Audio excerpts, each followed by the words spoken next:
வணக்கம் நண்பர்களே, கதை நிலவு சேனலுக்கு உங்களை அன்போடு வரவேற்கிறேன். கதை பிடிச்சிருந்தா லைக் பண்ணுங்கள், ஷேர் பண்ணுங்கள். மறக்காமல் சேனலை சப்ஸ்கிரைப் பண்ணிக்கோங்க ஃப்ரெண்ட்ஸ்.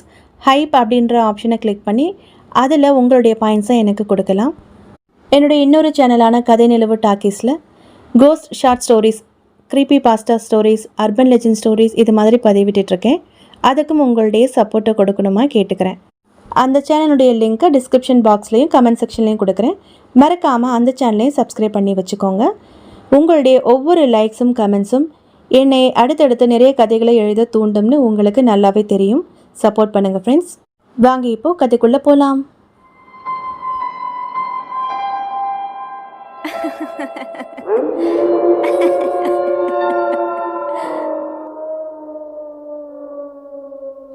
அத்தியாயம் 1.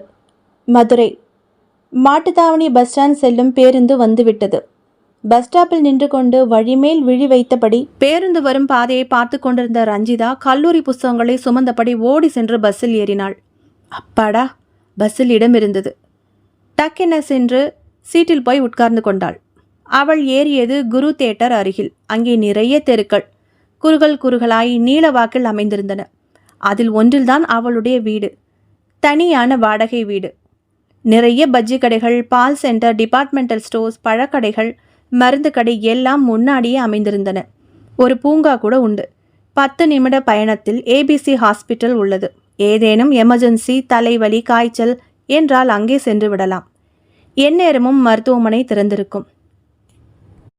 எதற்காகவும் எங்கும் அலைய வேண்டியதில்லை. ரஞ்சிதா 20 வயது, அழகு பதுமை, பொன்னிறம், 5.5 அடி உயரம், இளஞ்சிவப்பு நிற சல்வாரில் பன்னீர் ரோஜாவாக தெரிந்தாள். எந்த ஒப்பனையும் இல்லாத அழகிய முகம். இவளுடைய வீட்டில் இவள் அம்மா மற்றும் அக்கா கமலி. அம்மா ஷியாமளா, வயது 50.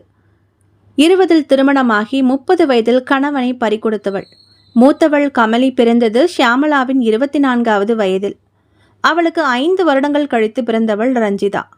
அவள் பிறந்த 2 வருடங்களிலேயே ஏதோ நோய் கண்டு இறந்துவிட்டார் ஷியாமளாவின் கணவர்.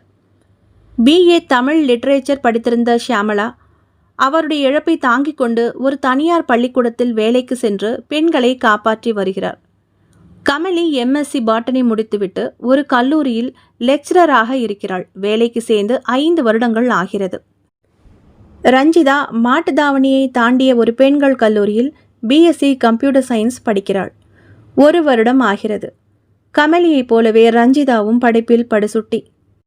12ஆம் வகுப்பில் நிறைய மதிப்பெண்கள் எடுத்திருந்த ரஞ்சிதாவை கம்ப்யூட்டர் இன்ஜினியரிங் சேரச் சொன்னார்கள் கமலியும் அம்மா ஷியாமளாவும். ரஞ்சிதா மறுத்துவிட்டாள். வேணாம்மா, BSc டிகிரியே போதும்.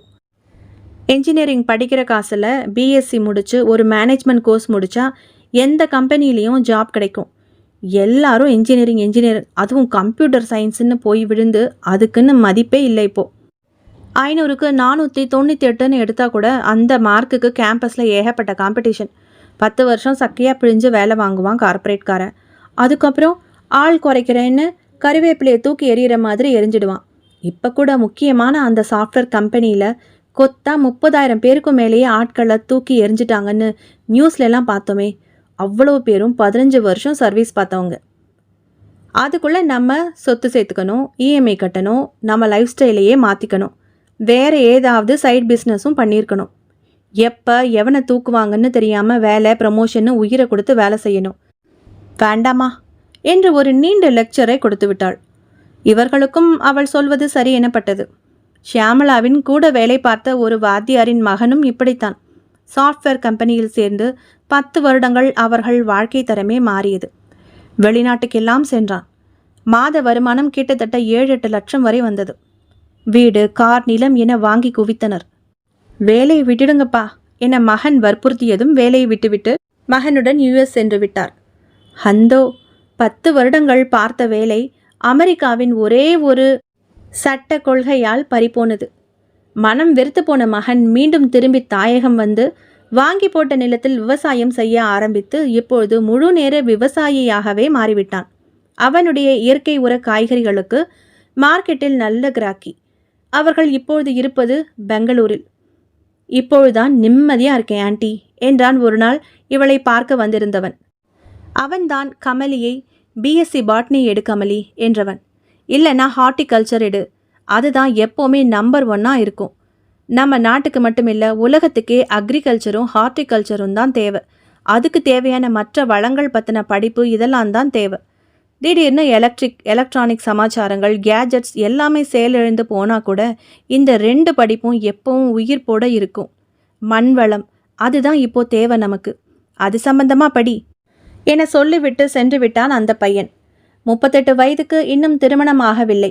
வேண்டாம் என சொல்லிவிட்டானாம். அந்த பையனின் அப்பா சொல்லி வருத்தப்பட்டார். போதும்பா, அந்த 10 வருஷத்தில் காசை பார்த்த மப்புல எல்லா ஆட்டமும் போட்டாச்சு. எனக்கு மனசுலையோ உடம்புலையோ எந்த தேவையுமே இல்லை, என்னை இப்படியே விட்டுடுங்களேன் என்று விட்டானாம். எனவேதான் ரஞ்சிதாவும் சரி கமலியும் சரி சாஃப்ட்வேர் லைன் பக்கம் திரும்பி கூட பார்க்கவில்லை. கல்லூரி ஸ்டாப் வந்ததும் இறங்கி கொண்டாள் ரஞ்சிதா. அதற்கடுத்த பஸ்ஸில் சற்று தூரத்திலிருந்து தொம் என்று குதித்தாள் ராஜி, இவளுடைய கல்லூரி தோழி. வந்து இவளுடைய தோளில் இடித்தாள். இருவரும் சேர்ந்துதான் எப்பொழுதும் வருவார்கள். ஏண்டி ரஞ்சி, இன்னுக்கும் என்ன விட்டுட்டு வந்துட்ட? முன்னாடி பஸ்ஸில் நீ போகிறத நான் பார்த்துட்டேன். நல்ல வேலை, இல்லைனா நீ வருவன்னு வெயிட் பண்ணி பஸ்ஸையே மிஸ் பண்ணியிருப்பேன். போடி, என் கூட பேசாத. முகத்தை திருப்பியவாறு நடந்த தோழியை திரும்பி பார்த்துவிட்டு எதுவும் பேசாமல் நடந்தாள் ரஞ்சிதா. சற்று நேரம் பொறுத்து பார்த்துவிட்டு நடந்து வந்த தோழியின் முன்னால் மறித்தவாறு இடுப்பில் கை வைத்து முறைத்தபடி நின்றாள் ராஜி. ரஞ்சிதா நின்றபடி அவளை பார்த்து கேட்டாள். என்ன ராஜி, காலேஜுக்கு நேரமாச்சு, இப்படி வழியை மறிச்சா எப்படி? வா என நகர முயல. நில்லுடி என்றாள் ராஜி கோபக்குரலில். நின்றாள் ரஞ்சிதா. என்ன என்பது போல பார்த்தாள். இன்னைக்கு எனக்கு 2ல் 1 தெரிஞ்சாகணும். என்ன தெரியணும்? டெய்லி என் கூட பஸ்ஸில் சேர்ந்து வர்றவ, ஒரு வாரமாக என்னை விட்டுட்டு தனியாக போகிற, தனியாக வர, சாயங்காலமும் என் கண்ணில் மண்ணை தூவிட்டு நீ மட்டும் கிளம்புற. என்ன விஷயம்? ஏன் இப்படி நடந்துக்கிற? எனக்கு தெரிஞ்சாகணும். உடனே தெரிஞ்சாகணுமா? ஆமாம். ஒரே வார்த்தையில் பதில் சொல்லட்டுமா? கைகளை கட்டியவாறே கேட்டாள் ரஞ்சிதா. சொல்லு அந்த உன் ஒரே வார்த்தையை, கோபத்துடன் சொன்னாள் ராஜி. நந்தன் என்றாள் ரஞ்சிதா ஒற்றை வார்த்தையில். ராஜியின் முகம் வெளுத்தது. அத்தியாயம் 2. அதிர்ந்து நின்றாள் ராஜி. என்ன, நந்தனா? ஆமாம்.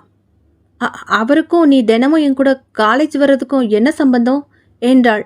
குரல் இப்போது இறங்கி இருந்தது ராஜிக்கு. என்ன சம்பந்தம்னு உனக்கு தெரியாதா ராஜி என்றாள் ரஞ்சிதா அவள் முகத்தை பார்த்தபடி. என்ன சம்பந்தம்? நாம் வர்ற பஸ்ஸில் தான் அந்த நந்தனும் வராரு. அதுக்கு என்ன? நீயும் அவரும் பேசி வச்சுக்கிட்டு என்ன அதே பஸ்ஸில் வரவழைக்கிறது எனக்கு தெரியாதுன்னு நினச்சியா? என்ன சொல்கிற ரஞ்சி? பேசாத, சீறினாள் ரஞ்சிதா. என்ன ப்ரொபோஸ் பண்ண அந்த நந்தன் வந்தப்பவே முடியாதுன்னு கட் அண்ட் ரைட்டாக சொல்லி அனுப்புனதுக்கப்புறமும் அந்த ஆள் ஒன்றை வந்து பார்த்துருக்காரு, உன்கிட்ட ஹெல்ப் கேட்டிருக்காரு. நீயும் எப்படியாவது பேசி என் மனசை மாற்றிடுறேன்னு அவர்கிட்ட சொல்லியிருக்க. அதனால தான் தினமும் அந்த ஆள் போகிற பஸ்ஸில் என்னை கம்பல் பண்ணி ஏற வச்சிருக்க.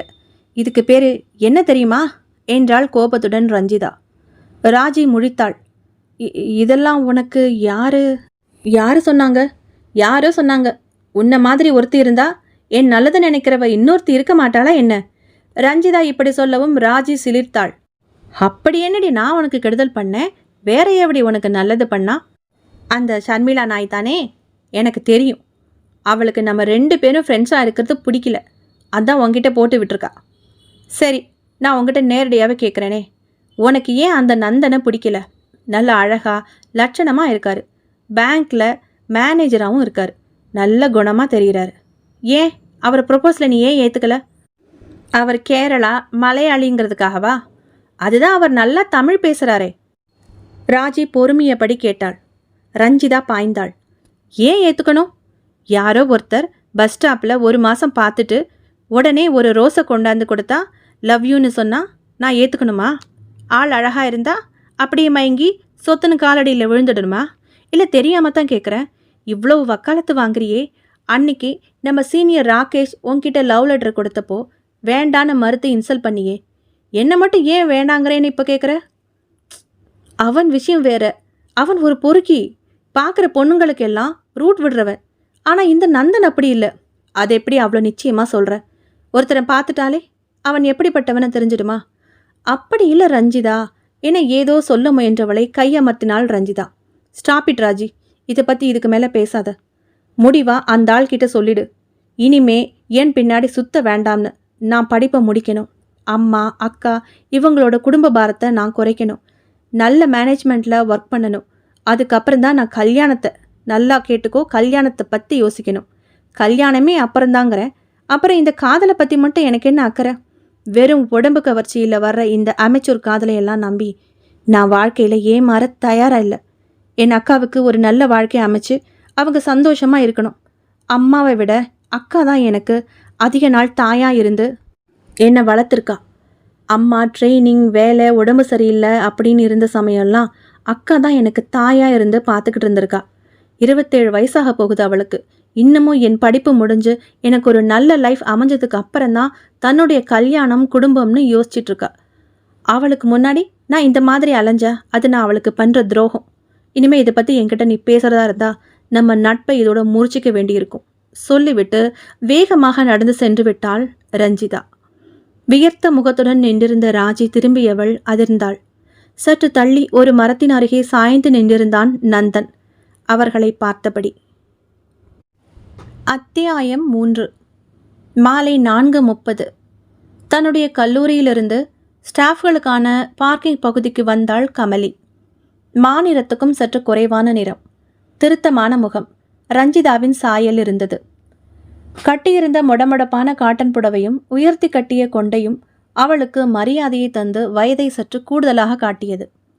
தன்னுடைய ஸ்கூட்டியை எடுத்து கேட்டை விட்டு வெளியே வந்தாள். பட்டாம்பூச்சிகளாய் மாணவிகள் பேசி சிரித்தபடி வெளியே வந்து கொண்டிருந்தனர். வண்டியில் அமர்ந்தபடி ரோட்டை கிராஸ் செய்ய காத்திருந்த கமலியை நெருங்கினர் 2 மாணவிகள். Excuse me ma'am. கமலி திரும்பினாள். முகம் அலர்ந்தாள். ஓ ஜான்சி, சந்தியா, என்ன விஷயம்? மேம், நாளைக்கு ஈவினிங் கல்ச்சுரல் ரிகர்சல் இருக்கு மேம். நீங்கள் ஞாபகப்படுத்த சொன்னீங்க. ஓ ஆமாம்ல, நாளைக்கு ரிகர்சல் இருக்குல்ல. சரி, நாளைக்கு நான் ஈவினிங் இருக்கேன். ஸ்டேடியம் வந்துடுங்க. எல்லா திங்ஸும் இருக்குதானே? ஏதாவது வாங்கணுமா? மேம், பரதநாட்டிய உடைக்கு பிங்க்கும் கிளி பச்சையும் சொன்னோம். தைக்க கொடுத்தது இன்னும் வரல மேம். அப்படியா? சரி, நாளைக்கு வரும்போது நான் வாங்கிட்டு வந்துடுறேன். நீங்கள் எங்கேயும் வெளியே அலைய வேண்டாம் என்ன? அந்த மாணவிகள் ஹாஸ்டலில் இருப்பவர்கள். இவள் சொன்னதற்கு ஓகே மேம் என தலையாட்டினர். சொல்லிவிட்டு ரோட்டை கிராஸ் செய்தாள் கமலி. அப்பொழுதுதான் கவனித்தாள். கடைசி வினாடியில் சுதாரித்து திரும்புவதற்குள் எதிரே வேகமாக வந்த லாரியால் அடித்து தூக்கி வீசப்பட்டாள் கமலி.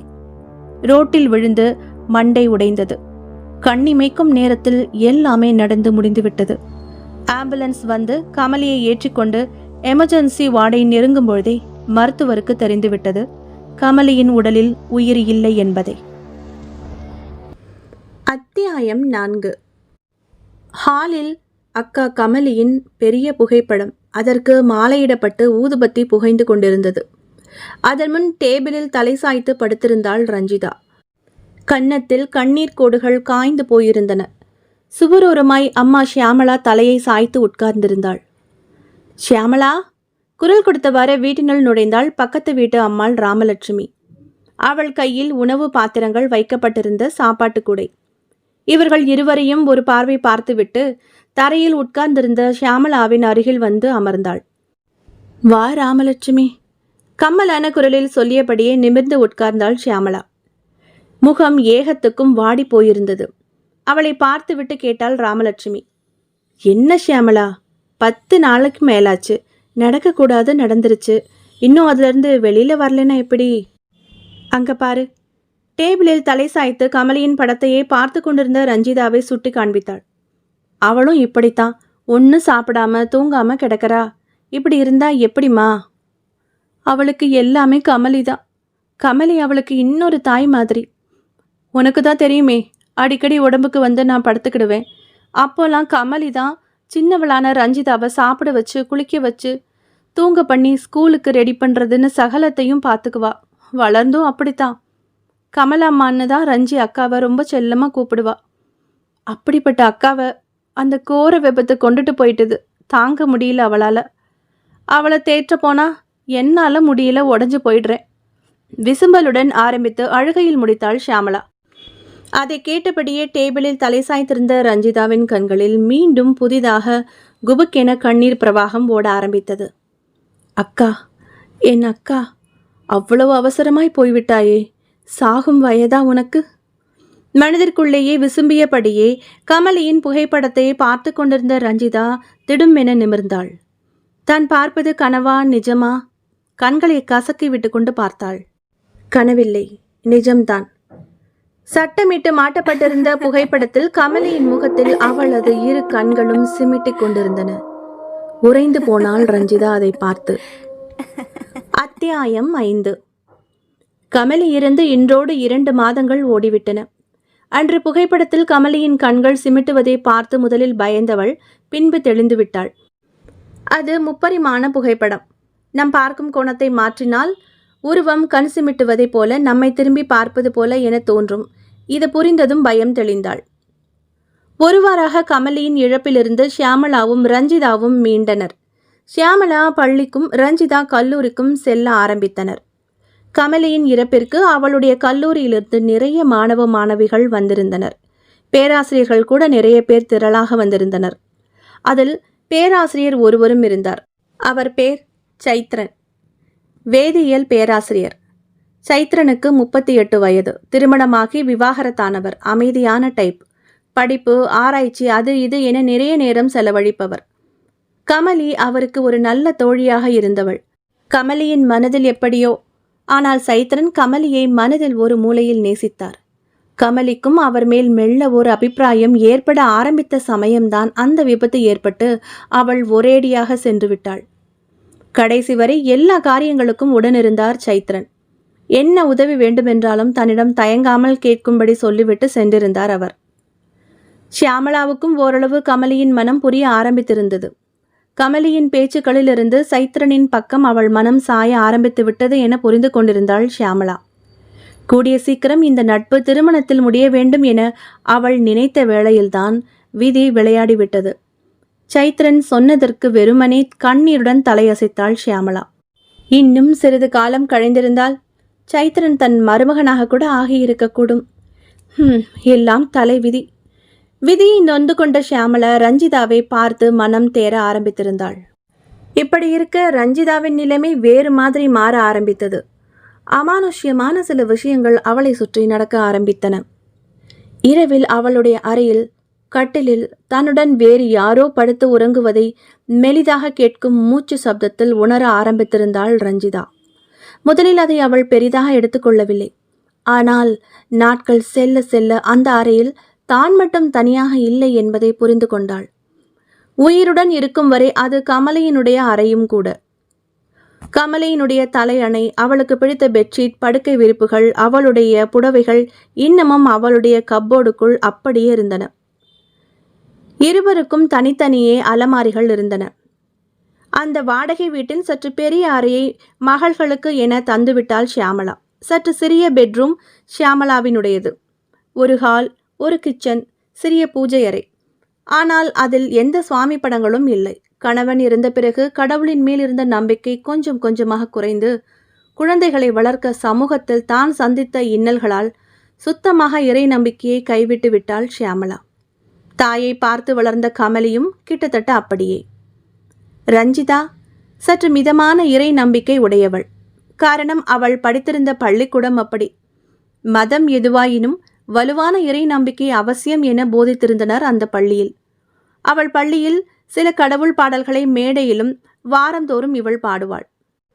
ஒருமுறை கல்லூரியில் ஷீரடி போயிருந்த பொழுது ஷீரடி சாய்பாபாவின் சிறிய சைஸ் புகைப்படம் ஒன்றும் அவருடைய புகைப்படம் பொறித்த வெள்ளி முலாம் பூசப்பட்ட ஒரு காப்பும் வாங்கினாள். அதை தன் வார்ட்ரோபில் கம்மல்கள், தோடுகளுக்கு இடையில் சேர்த்து வைத்திருந்தாள். அவ்வப்போது கம்மல்களை மாற்றும் பொழுது கண்ணில் படும் பாபாவின் போட்டோவை பார்த்துவிட்டு ஒரு வினாடி பாபா என்பாள் மனதுக்குள். பின் அடுத்த வேலையை பார்க்க போய்விடுவாள். கமலி கூட பார்த்துவிட்டு, பார்த்துடி சாமியாரா போயிட போற என கிண்டல் செய்வாள். அதற்கே அவர்களுக்கான அந்த அறையில் அடிக்கடி கமலியை உணர ஆரம்பித்தாள் ரஞ்சிதா. ஒரு நாள் மாலை கல்லூரி விட்டு சோர்வாக வந்தவள் வீட்டினுள் தன் அறை கதவை சட்டென திறக்கும்பொழுது சரையலென யாரோ பாத்ரூமுக்குள் நுழைந்து கதவை சாத்துவதை பார்த்து விட்டாள். கதவு சாத்தும் சத்தம் கூட பட்டென கேட்டது. அப்படியே ஒரு வினாடி நின்று விட்டாள் ரஞ்சிதா. யார் உள்ளே போனது? அம்மாவா? இல்லை என்றது ஹாலில் கேட்ட ஷியாமளாவின் குரல். என்ன ரஞ்சிமா, அப்படியே நின்றுட்ட? சீக்கிரம் ரெஃப்ரெஷ் ஆயிட்டு வா. உனக்கு பிடிச்ச உருளைக்கிழங்கு கட்லெட் பண்ணியிருக்கேன் பாரு. சற்று பயத்துடன் பாத்ரூமையே பார்த்தாள். அறையுடன் கூடிய அட்டாச்டு பாத்ரூம் அது. யார் அது என்றாள் சற்று எழும்பிய குரலில். பாத்ரூமை பார்த்து அவள் கேட்டதும் உள்ளிருந்து குழாய் திருகி தண்ணீர் வாளியில் நிரம்பும் சத்தம் கேட்டது. கேட்குறேன்ல, யார் இருக்கீங்க உள்ள? ராஜி, நீயா? சில சமயம் ராஜி இந்த மாதிரி விளையாட்டு காண்பிப்பதும் உண்டு. தோளில் மாட்டியிருந்த காலேஜ் பேக்கை டேபிளின் மேல் வைத்துவிட்டு மெதுவாக பாத்ரூமை நோக்கி தயங்கி தயங்கி நடக்க ஆரம்பித்தாள் ரஞ்சிதா. தண்ணீரை மொண்டு மொண்டு குளிக்கும் சத்தம் கேட்டது. நடுங்கும் விரல்கள் கதவை தொடப்போன சமயம் கதவு தானாகவே மெல்ல திறந்து கொண்டது. சடக்கென அதிர்ந்தவாறு அப்படியே நின்றாள் ரஞ்சிதா. பைப் திறந்து தண்ணீர் வாளியில் நிரம்பி வழிந்து கொண்டிருக்க பாத்ரூமிலிருந்து ஒரு ஜோடி ஈர காலடி சுவடுகள் சளக் சளக் என்ற சத்தத்தோடு அவளுடைய அறையில் பதிந்தது.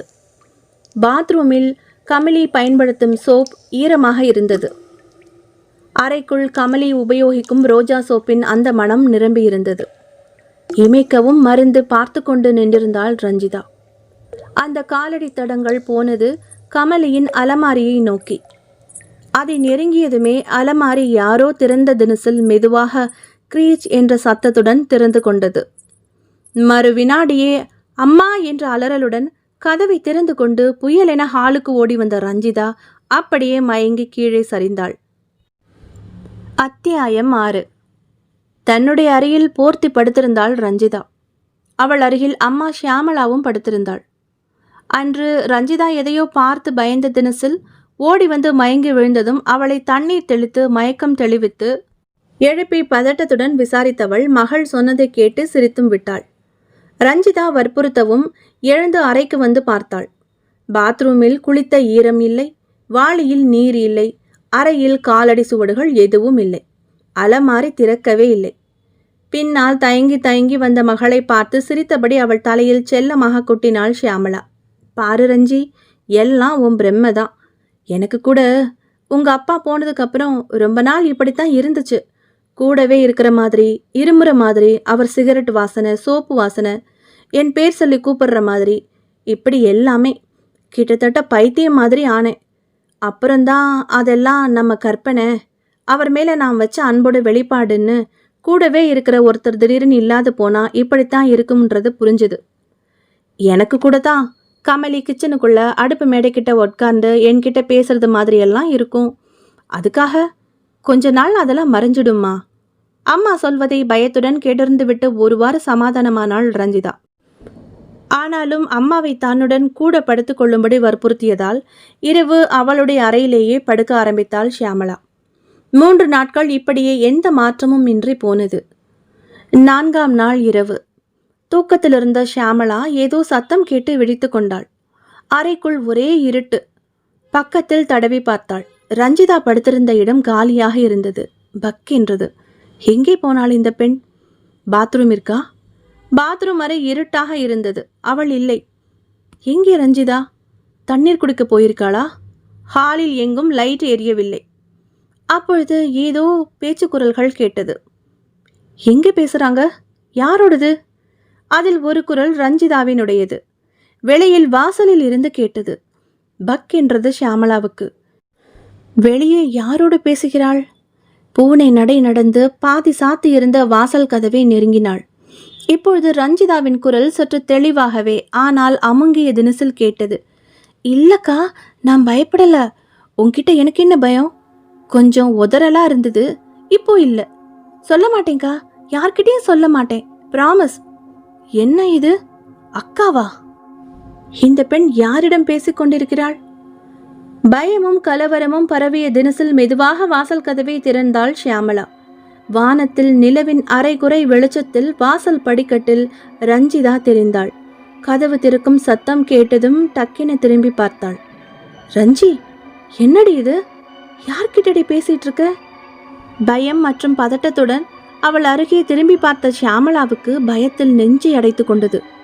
ரஞ்சிதாவின் அருகில் திரும்பி பார்த்தவாறு நைட்டை அணிந்து உட்கார்ந்திருந்தது கமலி. ஷியாமளாவை பார்த்த அவள் விழிகள் ரேடியம் விளக்கு போல் பச்சை நிறத்தில் ஒளிர்ந்து கொண்டிருந்தது. அங்கேயே மயங்கி பொத்தென விழுந்தாள் ஷியாமளா. அம்மா! ரஞ்சிதாவின் அலறல் குரல் காதில் கேட்டவாறே தன் நினைவை இழந்தாள் அவள். அத்தியாயம் 7.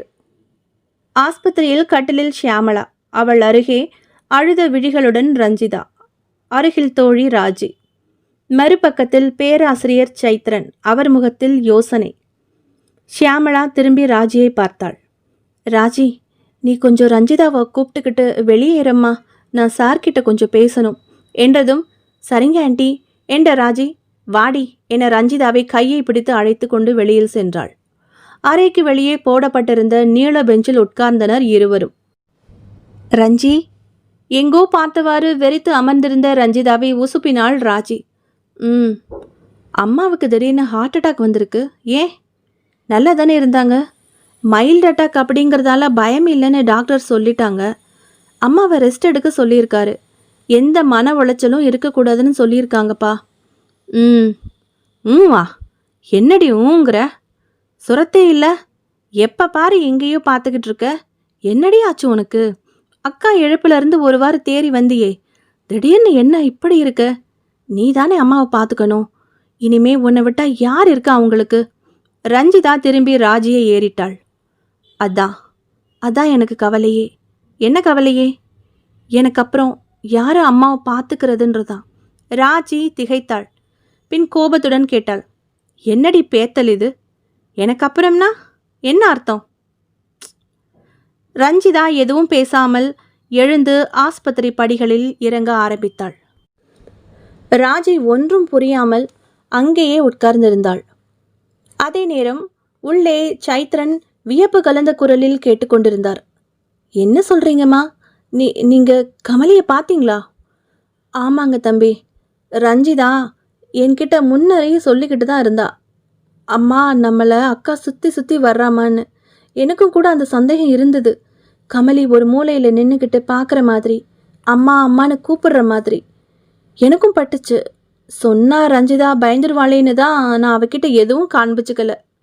ஆனால் அன்னைக்கு ராத்திரி ரஞ்சிதா கூட கமலி உட்கார்ந்து பேசிக்கிட்டு இருந்ததை நான் என் கண்ணால் பார்த்துட்டு தான் நெஞ்சு வலி வந்து மயங்கினது.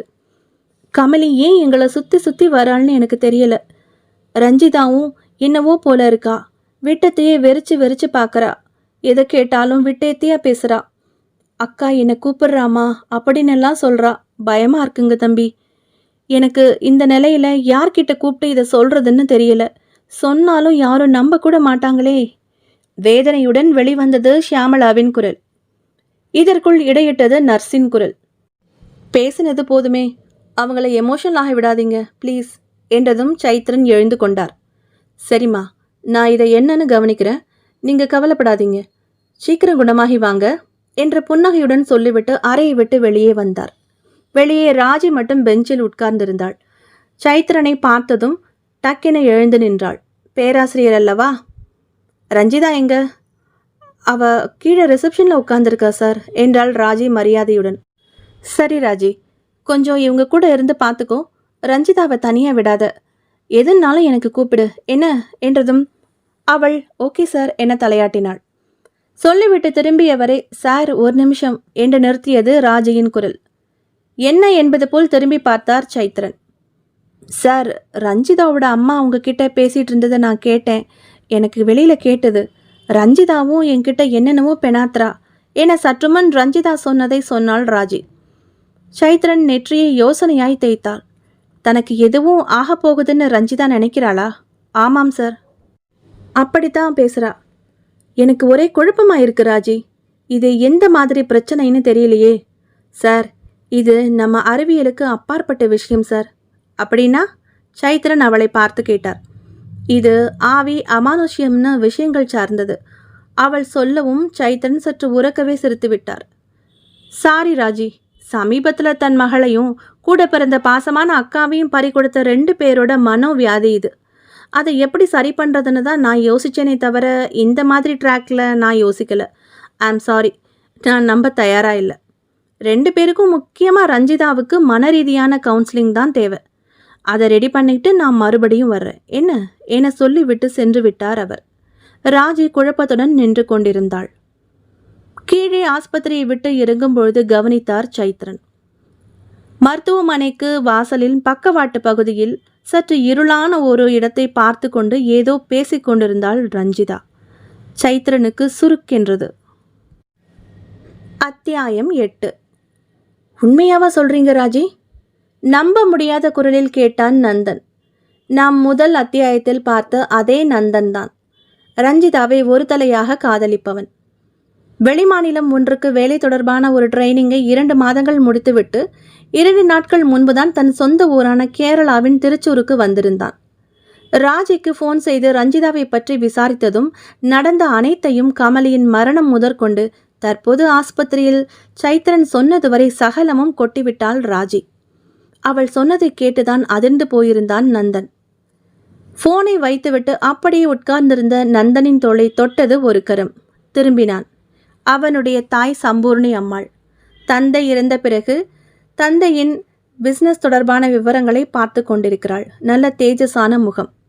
எந்த மோனே, எந்தாகிலும் பிரச்சனையோ ஆஃபீஸ்லேயோ? அம்மாவை பார்த்தான் நந்தன். அம்மா, தெரிஞ்ச ஒரு குடும்பத்துக்கு இப்போ ஒரு பிரச்சனை, அதான் ஒரே யோசனையாக இருக்கு. பிரச்சனை என்றால் எது மாதிரியானது மோனே? ராஜி சற்று முன் ஃபோனில் சொன்னதை அப்படியே தாயிடம் சொன்னான் நந்தன். சற்று யோசனையில் இருந்த சம்பூர்ணி அம்மாள் நந்தனிடம், உனக்கு என்ன தோன்றுகிறது அப்பா? அந்த குடும்பம் அவ்வளவு முக்கியமானதா உனக்கு? கேட்ட சம்பூர்ணி அம்மாள் முகத்தில் எதிர்பார்ப்பு கலந்த கேள்வி இருந்தது. அது அம்மா, ഞാൻ ആ പെൺകുട്ടി രഞ്ജിതയെ സ്നേഹിച്ചു. പക്ഷേ അവൾ அதை நிராகரிച്ചു. ஓ என்ற சம்பூர்ணி அம்மாள் சிறிது யோசனைக்கு பின், மோனே, நாளை நின்று தாய்மாமா கிருஷ்ணன் நம்பூதிரியிடம் ஒரு பிரശ്னம் கேட்டு வைக்கலாம். அதன் பிறகு என்ன செய்வது என பார்க்கலாம் என சொல்லிவிட்டு அந்த இடத்தை விட்டு அகன்று விட்டாள் அந்த பெண்மணி. சரி அம்மே, கவலையுடனேயே தலையசைத்தான் நந்தன். மறுநாள் பகவதிக்காவு வந்தடைந்ததும் காலை 10 மணி. பழைய வீட்டிற்கு சென்று தன் தாய்மாமா கிருஷ்ணன் நம்பூதிரியை சந்தித்தான் நந்தன். பழைய அந்த கால 4 கட்டு தரவாட்டு மனையது. 4 அறைகள், முற்றத்துடன் கூடிய பெரிய வீடு. கிருஷ்ணன் நம்பூதிரிகள் நந்தனின் தாய் சம்பூர்ணி அம்மாளின் சொந்த மூத்த சகோதரர். தாந்திரிக வித்தைகளை அறிந்தவர். ஆயினும் அவற்றை நல்லவற்றிற்கே பயன்படுத்தி வருபவர். குடும்பம் ஏதும் இல்லாமலேயே நாட்களை கடத்திவிட்டார். அவர் கூட சிஷ்யர்கள் நிறைய பேர் இருந்தனர். அதில் பிரதான சிஷ்யன் ராமுன்னி. நந்தனும் அவனும் சிறு பிராயத்து நண்பர்கள். நந்தன் வைதிக முறைகளை விட்டு படிப்பு வேலை என்று போக, ராமுன்னியோ நம்பூதிரி குடும்ப சம்பிரதாயங்களின் மேல் அதிக தீவிரம் கொண்டு கிருஷ்ணன் நம்பூதிரியிடம் சீடனாக சேர்ந்து விட்டான். நிறைய தாந்திரிக வித்தைகளை தன் ஆசான் கிருஷ்ணன் நம்பூதிரிகளிடம் இருந்து கற்றுக்கொண்டான். ஆசானிடமும் அவருடைய குடும்பத்தாரிடமும் நிரம்ப பக்தியும் நன்றியும் உடையவன். காரணம், சிறு வயதிலேயே தாய் தந்தையை இழந்த அவனை நந்தன் குடும்பம்தான் பராமரித்து காப்பாற்றி வந்தது. மரங்கள் சூழ்ந்த அந்த பழங்கால வீட்டின் முன் நந்தன் தன் காரிலிருந்து இறங்கினான். வாசலிலேயே காத்திருந்து வரவேற்றான் ராமுன்னி. வா நந்தா. கண்களில் மலர்ச்சியுடன் நண்பனின் கைகளை பிடித்து கொண்டான் ராமுன்னி. ராமுன்னியை கட்டி கொண்டான் நந்தன். எப்படி இருக்க ராமு? ஆளே மாறிட்டியே? ஆச்சரியத்துடன் வினவினான் நந்தன். ஆம், சட்டையும் பேண்ட்டுமாக பள்ளி நாட்களில் தானுடன் வளைய வந்த ராமுன்னி சுத்தமாக மாறியிருந்தான். நம்பூதிரி குடும்ப வழக்கப்படி நீண்ட முடி வளர்த்து அதை பக்கவாட்டில் கொண்டையாக முடிந்திருந்தான் ராமுன்னி. கழுத்தில் நிறைய மணிமாலைகள், நெற்றியில் திருமண் இட்டு கூடவே கருப்பு நிற மையும் தீட்டியிருந்தான். கண்களில் அடர்த்தியாக மை தீட்டியிருந்தான். கையில் இரும்பாலான ஒரு காப்பு வளையம் அணிந்திருந்தான். நீ பேங்க் ஆஃபீஸர்ஸ் வேலைக்கு தகுந்த மாதிரி கோட்டு சூட்டுன்னு மாறி இருக்க, நான் என்னுடைய அபியாசத்துக்கு தகுந்த மாதிரி மாறி இருக்கேன் என சிரித்தவாறு நந்தனை தோளுடன் அணைத்தவாறு வீட்டினுள் நுழைந்தான் ராமுன்னி. மாமா எங்கே? பார்வையை சொல்ல விட்டபடி கேட்டான் நந்தன். இன்னைக்கு கார்த்திகை நட்சத்திரம் இல்லையா? தம்புரான் அதிகாலையிலிருந்தே பூஜையில் இருக்காரு. பூஜை முடிகிற நேரம்தான். நீ கிணற்றடியில் கை கால் அலம்பிட்டு வா. இந்த அறையில் தானே நீ தங்குவே, போதுமில்லையா? ராமுன்னி சொன்னதும் அவன் கை காட்டிய அறையினுள் நுழைந்து தன் பேக்கை வைத்துவிட்டு சற்று நேரம் அந்த அறையின் கட்டிலில் உட்கார்ந்து அறையை சுற்றியும் பார்த்தான் நந்தன். சிறுவயதில் வந்தது. பள்ளி படிப்பை முடித்து கல்லூரியில் சேர்ந்ததும் முழுக்க முழுக்க நகரங்களில்தான் வாசம். இடையில் ஒரே ஒரு முறை மட்டும் அருகிலிருந்த பகவதி கோயிலில் உற்சவம் பார்க்க தன் நண்பர்களுடன் வந்து மாமா கிருஷ்ணன் நம்பூதிரியின் வீட்டில் 2 நாள் தங்கியிருந்து விட்டு சென்றதுதான். 6 வருடங்கள் ஆகிவிட்டன. அதற்கு பின் இப்பொழுதுதான் வருகிறான். சற்று பெரிய பழங்காலத்து அறை அது. இரும்பு கதவு, மர சட்டங்களுடன் சங்கிலி கோர்த்து மூடும்படி அமைக்கப்பட்டிருந்தது. சுவரில் பல சித்திரங்கள் வரையப்பட்டிருந்தன. கடவுளின் வடிவங்கள் அவை. சுவரோரும் ஒரு பெரிய மர அலமாரி, குறுக்கு கம்பிகள் இட்ட மர ஜன்னல், அதன் வழியே பக்கவாட்டு தோற்றம் தென்பட்டது. வெளியே பாக்கு, வாழை மரங்களும் செண்பக மரங்களும், நந்தியாவட்டை, செம்பருத்தி பூக்கள். சற்று தள்ளி இல்லத்துக்கு சொந்தமான வயல் வரப்பு என தெரிந்தது. ஆட்கள் வயலில் வேலை செய்து கொண்டிருந்தனர். சம்பூர்ணி அம்மாளின் பங்கை அவருடைய திருமணத்தின் போதே பிரித்து கொடுத்து விட்டிருந்தார் நந்தனின் தாத்தா. நந்தனின் தந்தை அவற்றை விற்றுவிட்டு டவுன் பக்கமாக சென்று செட்டில் ஆகிவிட்டார். அவ்வப்போது சம்பூர்ணி அம்மாள் நந்தனுடன் தன் அண்ணனின் வீட்டிற்கு வந்து போவதுண்டு. கிருஷ்ணன் நம்பூதிரிக்கு சமைக்க, வீட்டு வேலைக்கு என ஆட்கள் இருந்தனர். 70 வயது கிருஷ்ணன் நம்பூதிரி இப்பொழுதும் 50 வயதுடையவராகத்தான் தோற்றம் காட்டினார். ரெஃப்ரெஷ் ஆகிவிட்டு வந்ததுமே சுட சுட தேநீர் தயாராக கொண்டு வந்திருந்தான் ராமுண்ணி. அதற்குள் பூஜை அறையில் மணி சத்தம் கேட்கவே, இதை குடிச்சிட்டு வா நந்தா, ஆசான் பூஜை முடிச்சிட்டார் என்றபடி அவசர அவசரமாக பூஜை அறையை நோக்கி விரைந்தான் அவன். நந்தனும் தேநீரை அவசர அவசரமாக விழுங்கிவிட்டு அவனும் பூஜை அறைக்குள் நுழைந்தான். பெரிய பூஜை அறை அது. சுவர்களில் நிறைய சுவாமிகளின் படங்கள் மாட்டப்பட்டிருந்தன. நடுவில் ஒரு சந்தன நிற பீடத்தில் தேவியின் உள்ளங்கை நீள விக்கிரகம் ஒன்று வைக்கப்பட்டிருந்தது. கிருஷ்ணன் நம்பூதிரி தேவி உபாசகர். நல்ல சாநித்தியம் இருந்தது அந்த தேவி மூர்த்தத்திற்கு. அதற்கு சிவப்பு பட்டு வஸ்திரம் உடுத்தி சிறு சிறு நகைகள் அணிவிக்கப்பட்டு மாலைகள் இட்டு அலங்காரமாக இருந்தது. விக்கிரகத்தின் முகத்தில் தென்பட்ட தேஜஸ் பார்ப்பவர்களுக்கு மனதில் ஒரு இதத்தை தரும். புன்னகை நிரம்பியிருந்த முகம். பல வருடங்களாக நியமம் தவறாமல் கிருஷ்ணன் நம்பூதிரி செய்திருந்த பூஜை புனஸ்காரங்களால் தேவி விக்கிரகத்தின் முகத்தில் தேஜஸாக கூடியிருந்தது. பூஜை அறையினுள் ஒருவிதமான அதிர்வலைகளை உணர்ந்தான் நந்தன். சங்கு, சக்கரம் மற்றும் சூலத்துடன் நின்ற கோலத்தில் இருந்தது தேவியின் தோற்றம். நிவேதனம் முடிந்து சற்று நேரம் கண்மூடி பிரார்த்தித்துவிட்டு பின் கண்களை திறந்தார் கிருஷ்ணன் நம்பூதிரி.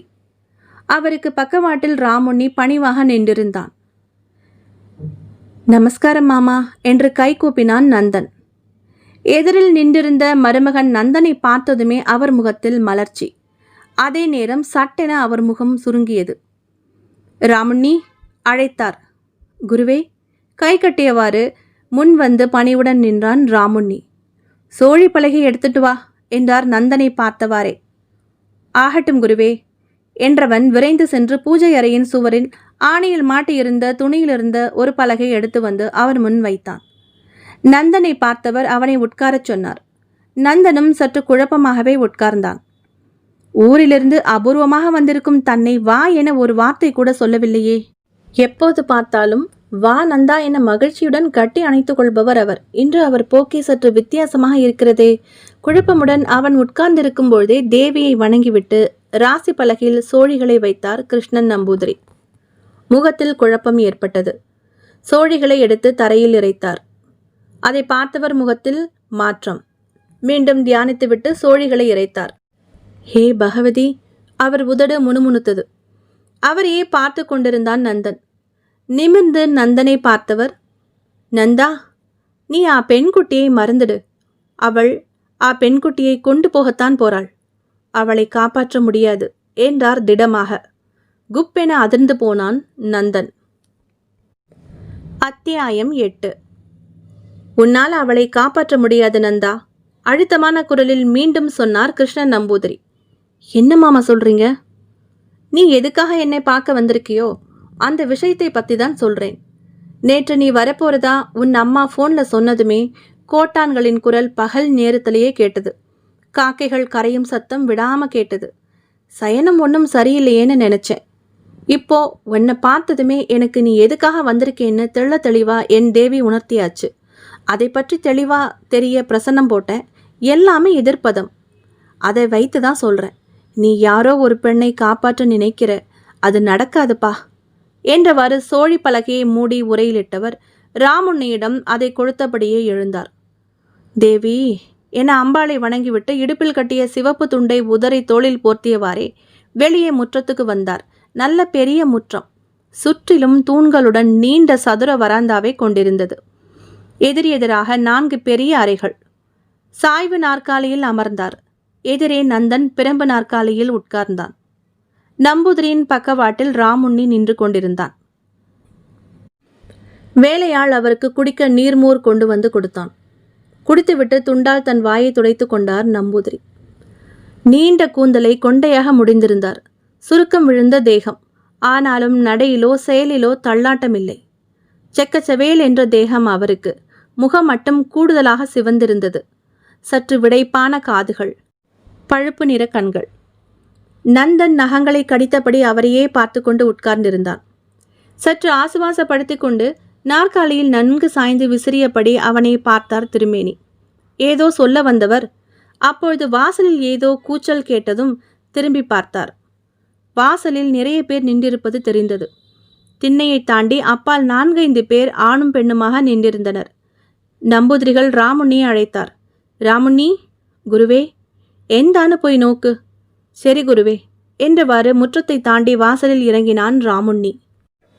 அந்த சிறு கும்பலில் நடுநாயகமாக ஒரு வயது பெண் நின்றிருந்தாள். 16-17 வயது இருக்கலாம். பிளவுஸும் வேஷ்டியும் அணிந்து மேலே ஒரு துண்டை அணிந்திருந்தாள். முதுகு வரை முடியை விரித்து போட்டிருந்தாள். சன்னதம் வந்தவளைப் போல் நிற்காமல் முன்னும் பின்னுமாக நின்ற இடத்திலேயே ஆடிக்கொண்டிருந்தாள். பார்த்த மாத்திரத்திலேயே ராமுண்ணிக்கு புரிந்துவிட்டது. ஏதோ ஒன்று இவளை பிடித்திருக்கின்றது. எந்தா என்றான் கூட்டத்தாரை பார்த்து. தம்பிரானை பார்க்க வேண்டுமையா, இவளுக்கு பேய் பிடித்திருக்கிறது. 4 நாட்களுக்கு முன்பு உச்சி வேளையில் நீர் எடுக்க ஊருணி பக்கம் சென்றிருக்கிறாள். வீட்டிற்கு வராமல் தெற்கு மூலையில் இருக்கும் பாழடைந்த வீட்டில் பதுங்கி இருந்தவளை தேடி கண்டுபிடித்து வீட்டிற்கு கூட்டி வந்தோம். வந்ததிலிருந்து இப்படித்தான் நிலை கொள்ளாமல் இருக்கிறாள். கண்களை உருட்டி விழிக்கிறாள். நாக்கை வெளி வரும் அளவிற்கு பயங்கரமாக கத்துகிறாள். தயவு செய்து இவளை ரட்சிக்கணும்.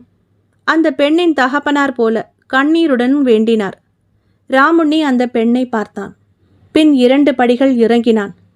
உடனே அடித்தொண்டையில் இருந்து அவள் கத்தினாள். ஹேய், எந்தா குஞ்சுமோனே, நீ என்னை விரட்டப் போகிறாயா? போய் உன் கிழட்டு தம்பிரானை வரச் சொல். கட்டை குரலில் அலறினவள் திடீரென ஹீ ஹீ ஹீ என சிரித்தாள். இதற்குள் கிருஷ்ணன் நம்பூதிரிகளை வாசலுக்கு வந்து திண்ணை அருகே நின்றார். பின்னாடியே நந்தனும். அவனுக்கு இது ஒன்றும் புதிதல்ல. கிருஷ்ணன் நம்பூதிரியை தேடி அவ்வப்போது இதுபோல் வருவார்கள். துஷ்ட ஆத்மாக்களை ஓட்ட, பிரச்சனம் பார்க்க, ஜாதகம் பார்க்க, கோவில் உற்சவத்திற்கு நாள் குறிக்க, பரிகாரம் செய்ய என எங்கிருந்தெல்லாமோ ஆட்கள் வருவார்கள். தமிழ்நாட்டிலிருந்தும் நிறைய ஊர் பெரியவர்கள் வருவார்கள். கோவில் விழா நடக்க தடை இருக்கிறது, அது என்ன என்று பிரச்சனம் பார்க்க வருவார்கள். வீட்டில் நிறைய பிரச்சனைகள் வரிசையாக வருவதாகவும் காரணம் தெரிந்து கொள்ளவும் வருவார்கள். வெளியில் பிரபல நாத்திகவாதிகளாக காட்டிக்கொள்ளும் தமிழக அரசியல்வாதிகளில் நிறைய பேர் கிருஷ்ணன் நம்பூதிரிகளிடம் வந்து மூச்சு காட்டாமல் பிரச்சனம் பார்த்து செல்வதுண்டு. தரும் காணிக்கைகளை மட்டுமே நம்பூதிரிகள் ஏற்பதுண்டு. ஏகத்துக்கும் பணத்தாசை கிடையாது. உள்ளதே போதும் என்பார். ஏழைகளிடம் பேருக்கு ஒரு தட்சணை பெற்றுக்கொள்வார், அவ்வளவே. எந்தா எந்தா பெண்குட்டி பறையினது?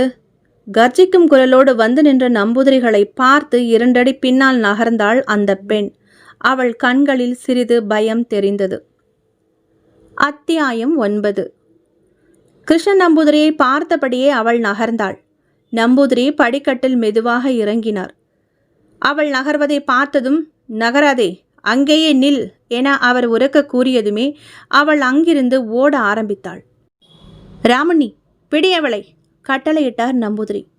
மறு வினாடி அந்த பெண் ராமுண்ணியின் வசம் இருந்தாள். திமிரினாள். நகத்தால் அவனை பிராண்டினாள், கடித்தாள்.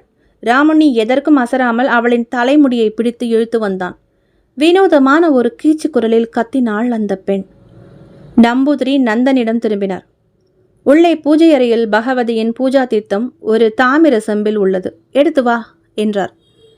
நந்தன் ஓட்டமாய் ஓடிப்போய் அந்த தீர்த்தத்தை எடுத்து வந்தான். இதற்குள் ராமுண்ணி அந்த பெண்ணை ஒரு பெரிய வட்ட வடிவ கோலத்தின் நடுவில் நிற்க வைத்திருந்தான். தீர்த்தத்தை நம்பூதிரியிடம் நீட்டினான் நந்தன்.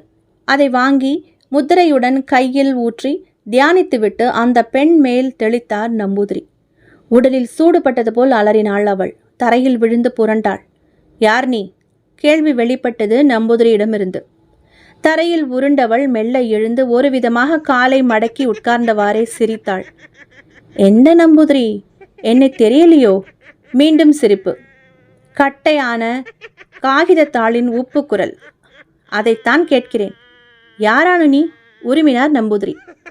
ஞான் சாவித்திரி, மட்டக்குளம் சாவித்திரியான ஞான். என்னை ஓர்மையுண்டோ? அவள் சொல்லிவிட்டு கெக் கெக் என சிரித்தாள். கிருஷ்ணன் நம்பூதிரி புருவம் உயர்த்தினார். ஓ, மட்டக்குளத்து சாவித்திரி, உன்னைத்தான் கண்மாய் எட்டி மரத்தில் அரைந்து விட்டேனே, எப்படி வெளிவந்தாய்? ஹஹா என சிரித்தாள் சாவித்திரி. 30 வருடங்களுக்கு முன்பு மட்டக்குளத்து மனையில் வாழ்ந்த நாயர் குடும்பத்து பெண்தான் சாவித்திரி. நம்பூதிரியின் நண்பர் முகுந்தனின் மனைவி, 3வது மனைவி, 32 வயது. கணவனிடம் கோபித்து கொண்டு தாய் வீட்டுக்கு சென்றவள் யாராலோ கற்பழித்து கொலை செய்யப்பட்டு காட்டினுள் கிடந்தாள். அவள் அடக்கம் செய்யப்பட்ட அடுத்த ஒரு வாரத்திற்கெல்லாம் முகுந்தனின் மற்ற 2 சீட்டாட்ட கிளப் நண்பர்கள், பக்கத்து வீட்டுக்காரர்கள் அவர்கள், அந்த 2 பேரும் ரத்தம் கக்கி கண்கள் வெறித்து அவரவர் வீட்டிலேயே செத்து கிடந்தனர். இரவெல்லாம் தலைவிரி கோலமாக சாவித்திரி முகுந்தன் வீட்டை சுற்றி சுற்றி நடமாடியதை பார்த்துவிட்டு முகுந்தன் விடியும் வேளையில் பயமும் பதட்டமுமாக நண்பர் கிருஷ்ணன் நம்பூதிரியின் வாசலில் கதறி கொண்டு வந்து விழுந்தார். நண்பனை ஆசுவாசம் செய்து விவரத்தை கேட்டறிந்த நம்பூதிரி அன்று மாலையே ஒரு பூஜையை தொடங்கினார். நள்ளிரவில் சாவித்திரியின் ஆன்மா ஒரு பெண்ணின் உடம்பில் புகுந்திருந்தது. நம்பூதிரியின் வீட்டை தேடி அலறி ஆடியபடியே வந்தது. அவள் பின்னாடியே அந்த பெண்ணின் கணவனும் ஓடி வந்தான். புதிதாக திருமணமான பெண் போல. கழுத்தில் தாலியின் புது கருக்கு கூட இன்னும் மாறியிருக்கவில்லை. நல்ல சிவந்த தேகம் அந்த பெண்ணுக்கு. ஆனால் முகம் மட்டும் கருகரு என கருத்து போய் உதடு வெளுத்து போய் இருந்தாள். கண்கள் எல்லாம் சிவந்து போய் பற்களை நெறித்தபடியே வந்தாள். நேராக முகுந்தனை நோக்கி ஓடி வந்தவளை நம்பூதிரி தன் கையிலிருந்த தங்க பூன் போட்ட அந்த தண்டத்தால் 4 அடி அடித்தார். உடனே சுருண்டு போய் கீழே விழுந்தாள் அவள். சற்று நேரத்திலேயே சாவித்திரி அந்த பெண்ணின் மூலமாகவே உண்மையை கூற ஆரம்பித்தாள். கணவனுடன் சண்டை போட்டுக்கொண்டு இவள் தனியே இரவு கிளம்புவதை கவனித்து கொண்டிருந்த கணவன் முகுந்தனின் நண்பர்கள் 2 அவளை தொடர்ந்து சென்று காரியத்தை முடித்துவிட்டு அவள் நடந்ததை வெளியில் சொல்லிவிடுவாளோ என்று பயந்து அவள் கழுத்தை நெரித்து கொன்றுவிட்டு திரும்பிவிட்டனர். இறந்த பிறகு ஆத்மா சாந்தி அடையாமல் அலைந்திருக்கிறாள் சாவித்திரி. புதுமண பெண்ணான இந்த பெண் கணவனுடன் கூடிவிட்டு குளிக்காமல் அசுத்தத்துடன் ஆற்றுக்கு நீர் எடுக்க வந்திருக்கிறாள். ரொம்ப வசதியாக சாவித்திரியின் ஆன்மா அவளை பிடித்து கொண்டு விட்டது. அவள் உடலில் இருந்தவாறே தன்னை கெடுத்தவர்களை சாவித்திரி கொன்றும் விட்டாள். அடுத்து தன்னுடன் சண்டை போட்டு தான் வெளியேறி சாக காரணமாக இருந்த தன் கணவனை பழிவாங்க வந்திருப்பதாக பற்களை நெரித்து கூர் நகங்கள் கொண்ட விரலை தன்னை நோக்கி நீட்டவும் வெலவெலுத்து ஆடிப்போய் விட்டான் சாவித்திரியின் கணவன் முகுந்தன். பின்பு ஒரு வழியாக சாவித்திரியின் ஆன்மாவை கண்மாய் கரையை ஒட்டியிருந்த எட்டி மரத்தில் ஒரு பெரிய ஆணி அடித்து அதில் அவளை நிலைப்படுத்தி வைத்திருந்தார் கிருஷ்ணன் நம்பூதிரி. 30 வருடங்கள் கழித்து இப்பொழுது அவள் மீண்டும் எப்படியோ வெளிப்பட்டு விட்டாள். அந்த ஆணியை இந்த பெண் விளையாட்டாக எடுத்திருக்கிறாள். வீட்டு விளக்காக இருந்தவள் மேல் எளிதாக சாவித்திரியின் ஆன்மா இறங்கிவிட்டது. நொடியில் இதை கிரகித்து கொண்டு விட்டார் நம்பூதிரிகள். பின்பு வழக்கம் போலவே பூஜைகள் செய்து சாவித்திரி ஆன்மாவை பலமாக கட்டுப்படுத்தி சிறை வைத்து ஆற்றுக்குள்ளும் போட்டுவிட்டார். இன்னும் 1 வருட காலம் அவளுக்கு ஆயுள் முடிய நேரம் இருக்கிறது. அதன்பின் தாமாகவே அந்த ஆன்மா இந்த பூமியை விட்டு கிளம்பிவிடும். இந்த வேலைகளை எல்லாம் முடித்துவிட்டு பின்புறம் இருந்த குளத்து நீரில் இறங்கி நீராடி விட்டு வந்து ஆயாசமாக படுக்கையில் வந்து விழுந்த கிருஷ்ணன் நம்பூதிரி மறுநாள் காலையில் கண் விழிக்கவே இல்லை. தூக்கத்திலேயே அவர் உயிர் பிரிந்திருந்தது. தன் பிரச்சனைக்கு வழி சொல்லாமலேயே மாமா இறந்து போனதும் நந்தனுக்கும் என்ன செய்வதென்றும் புரியவில்லை. அத்தியாயம் 10. ஷியாமளா மருத்துவமனையில் இருந்து வீட்டிற்கு வந்து இன்றுடன் 2 வார காலம் ஓடிவிட்டது. மருத்துவரின் அறிவுரைப்படி விடுமுறையை 1 மாத காலம் நீட்டித்து விட்டாள் ஷியாமளா. ரஞ்சிதா எப்போதும் போல கல்லூரிக்கு சென்று வந்து கொண்டிருந்தாள். அவளுடன் ராஜி எப்போதும் உடன் இருந்தாள். இடையில் ஒரு தடவை பேராசிரியர் சைத்ரன் ரஞ்சிதாவை தனக்கு தெரிந்த ஒரு மனநல மருத்துவரிடம் அழைத்து சென்றார். அவர் இவளை பரிசோதித்து சில கேள்விகள் கேட்டுவிட்டு, சற்று டிப்ரெஷனில் இருக்கிறாள், சொந்த சகோதரி உலகில் இல்லாமல் போனதால் வந்த அதிர்ச்சி, போக போக சரியாகிவிடும் என மாத்திரைகள் எழுதி தந்தார். அவ்வப்போது கவுன்சிலிங் வர சொல்லியிருந்தார். சைத்ரன் ஷியாமளாவிடம் சொல்லிவிட்டார். இது வெறும் மன அதிர்ச்சி தான் அம்மா. நீங்களும் வெகுவாக கமலியின் இழப்பால் பாதிக்கப்பட்டதால் தான் கமலியை பார்த்ததாக நினைத்திருக்கிறீர்கள். எல்லாம் சரியாகிவிடும். ரஞ்சிதாவுக்காக நீங்கள் கமலியின் நினைவிலிருந்து வெளிவர வேண்டும் ஷியாமளாமா. நான் வருகிறேன் என சொல்லிவிட்டு கிளம்பவும் கிளம்பிவிட்டார். ஷியாமளாவும் சைத்ரன் சொல்வதுதான் சரியோ என்று கூட நினைக்க துவங்கிவிட்டார். அன்றிரவு வெளியே சென்றுவிட்டு தன்னுடைய அபார்ட்மெண்ட் வீட்டிற்கு வந்தார் சைத்ரன். 5 மாடி கட்டிடம் அது. லிஃப்ட் உண்டு. தன்னுடைய இருசக்கர வாகனத்தை பார்க்கிங்கில் நிறுத்திவிட்டு லிஃப்டில் தான் இருக்கும் 4வது மாடியின் பட்டனை அழுத்திவிட்டு காத்திருந்தார். 5வது மாடிக்கு சென்றுவிட்டு லிஃப்ட் இறங்கி கொண்டிருந்தது.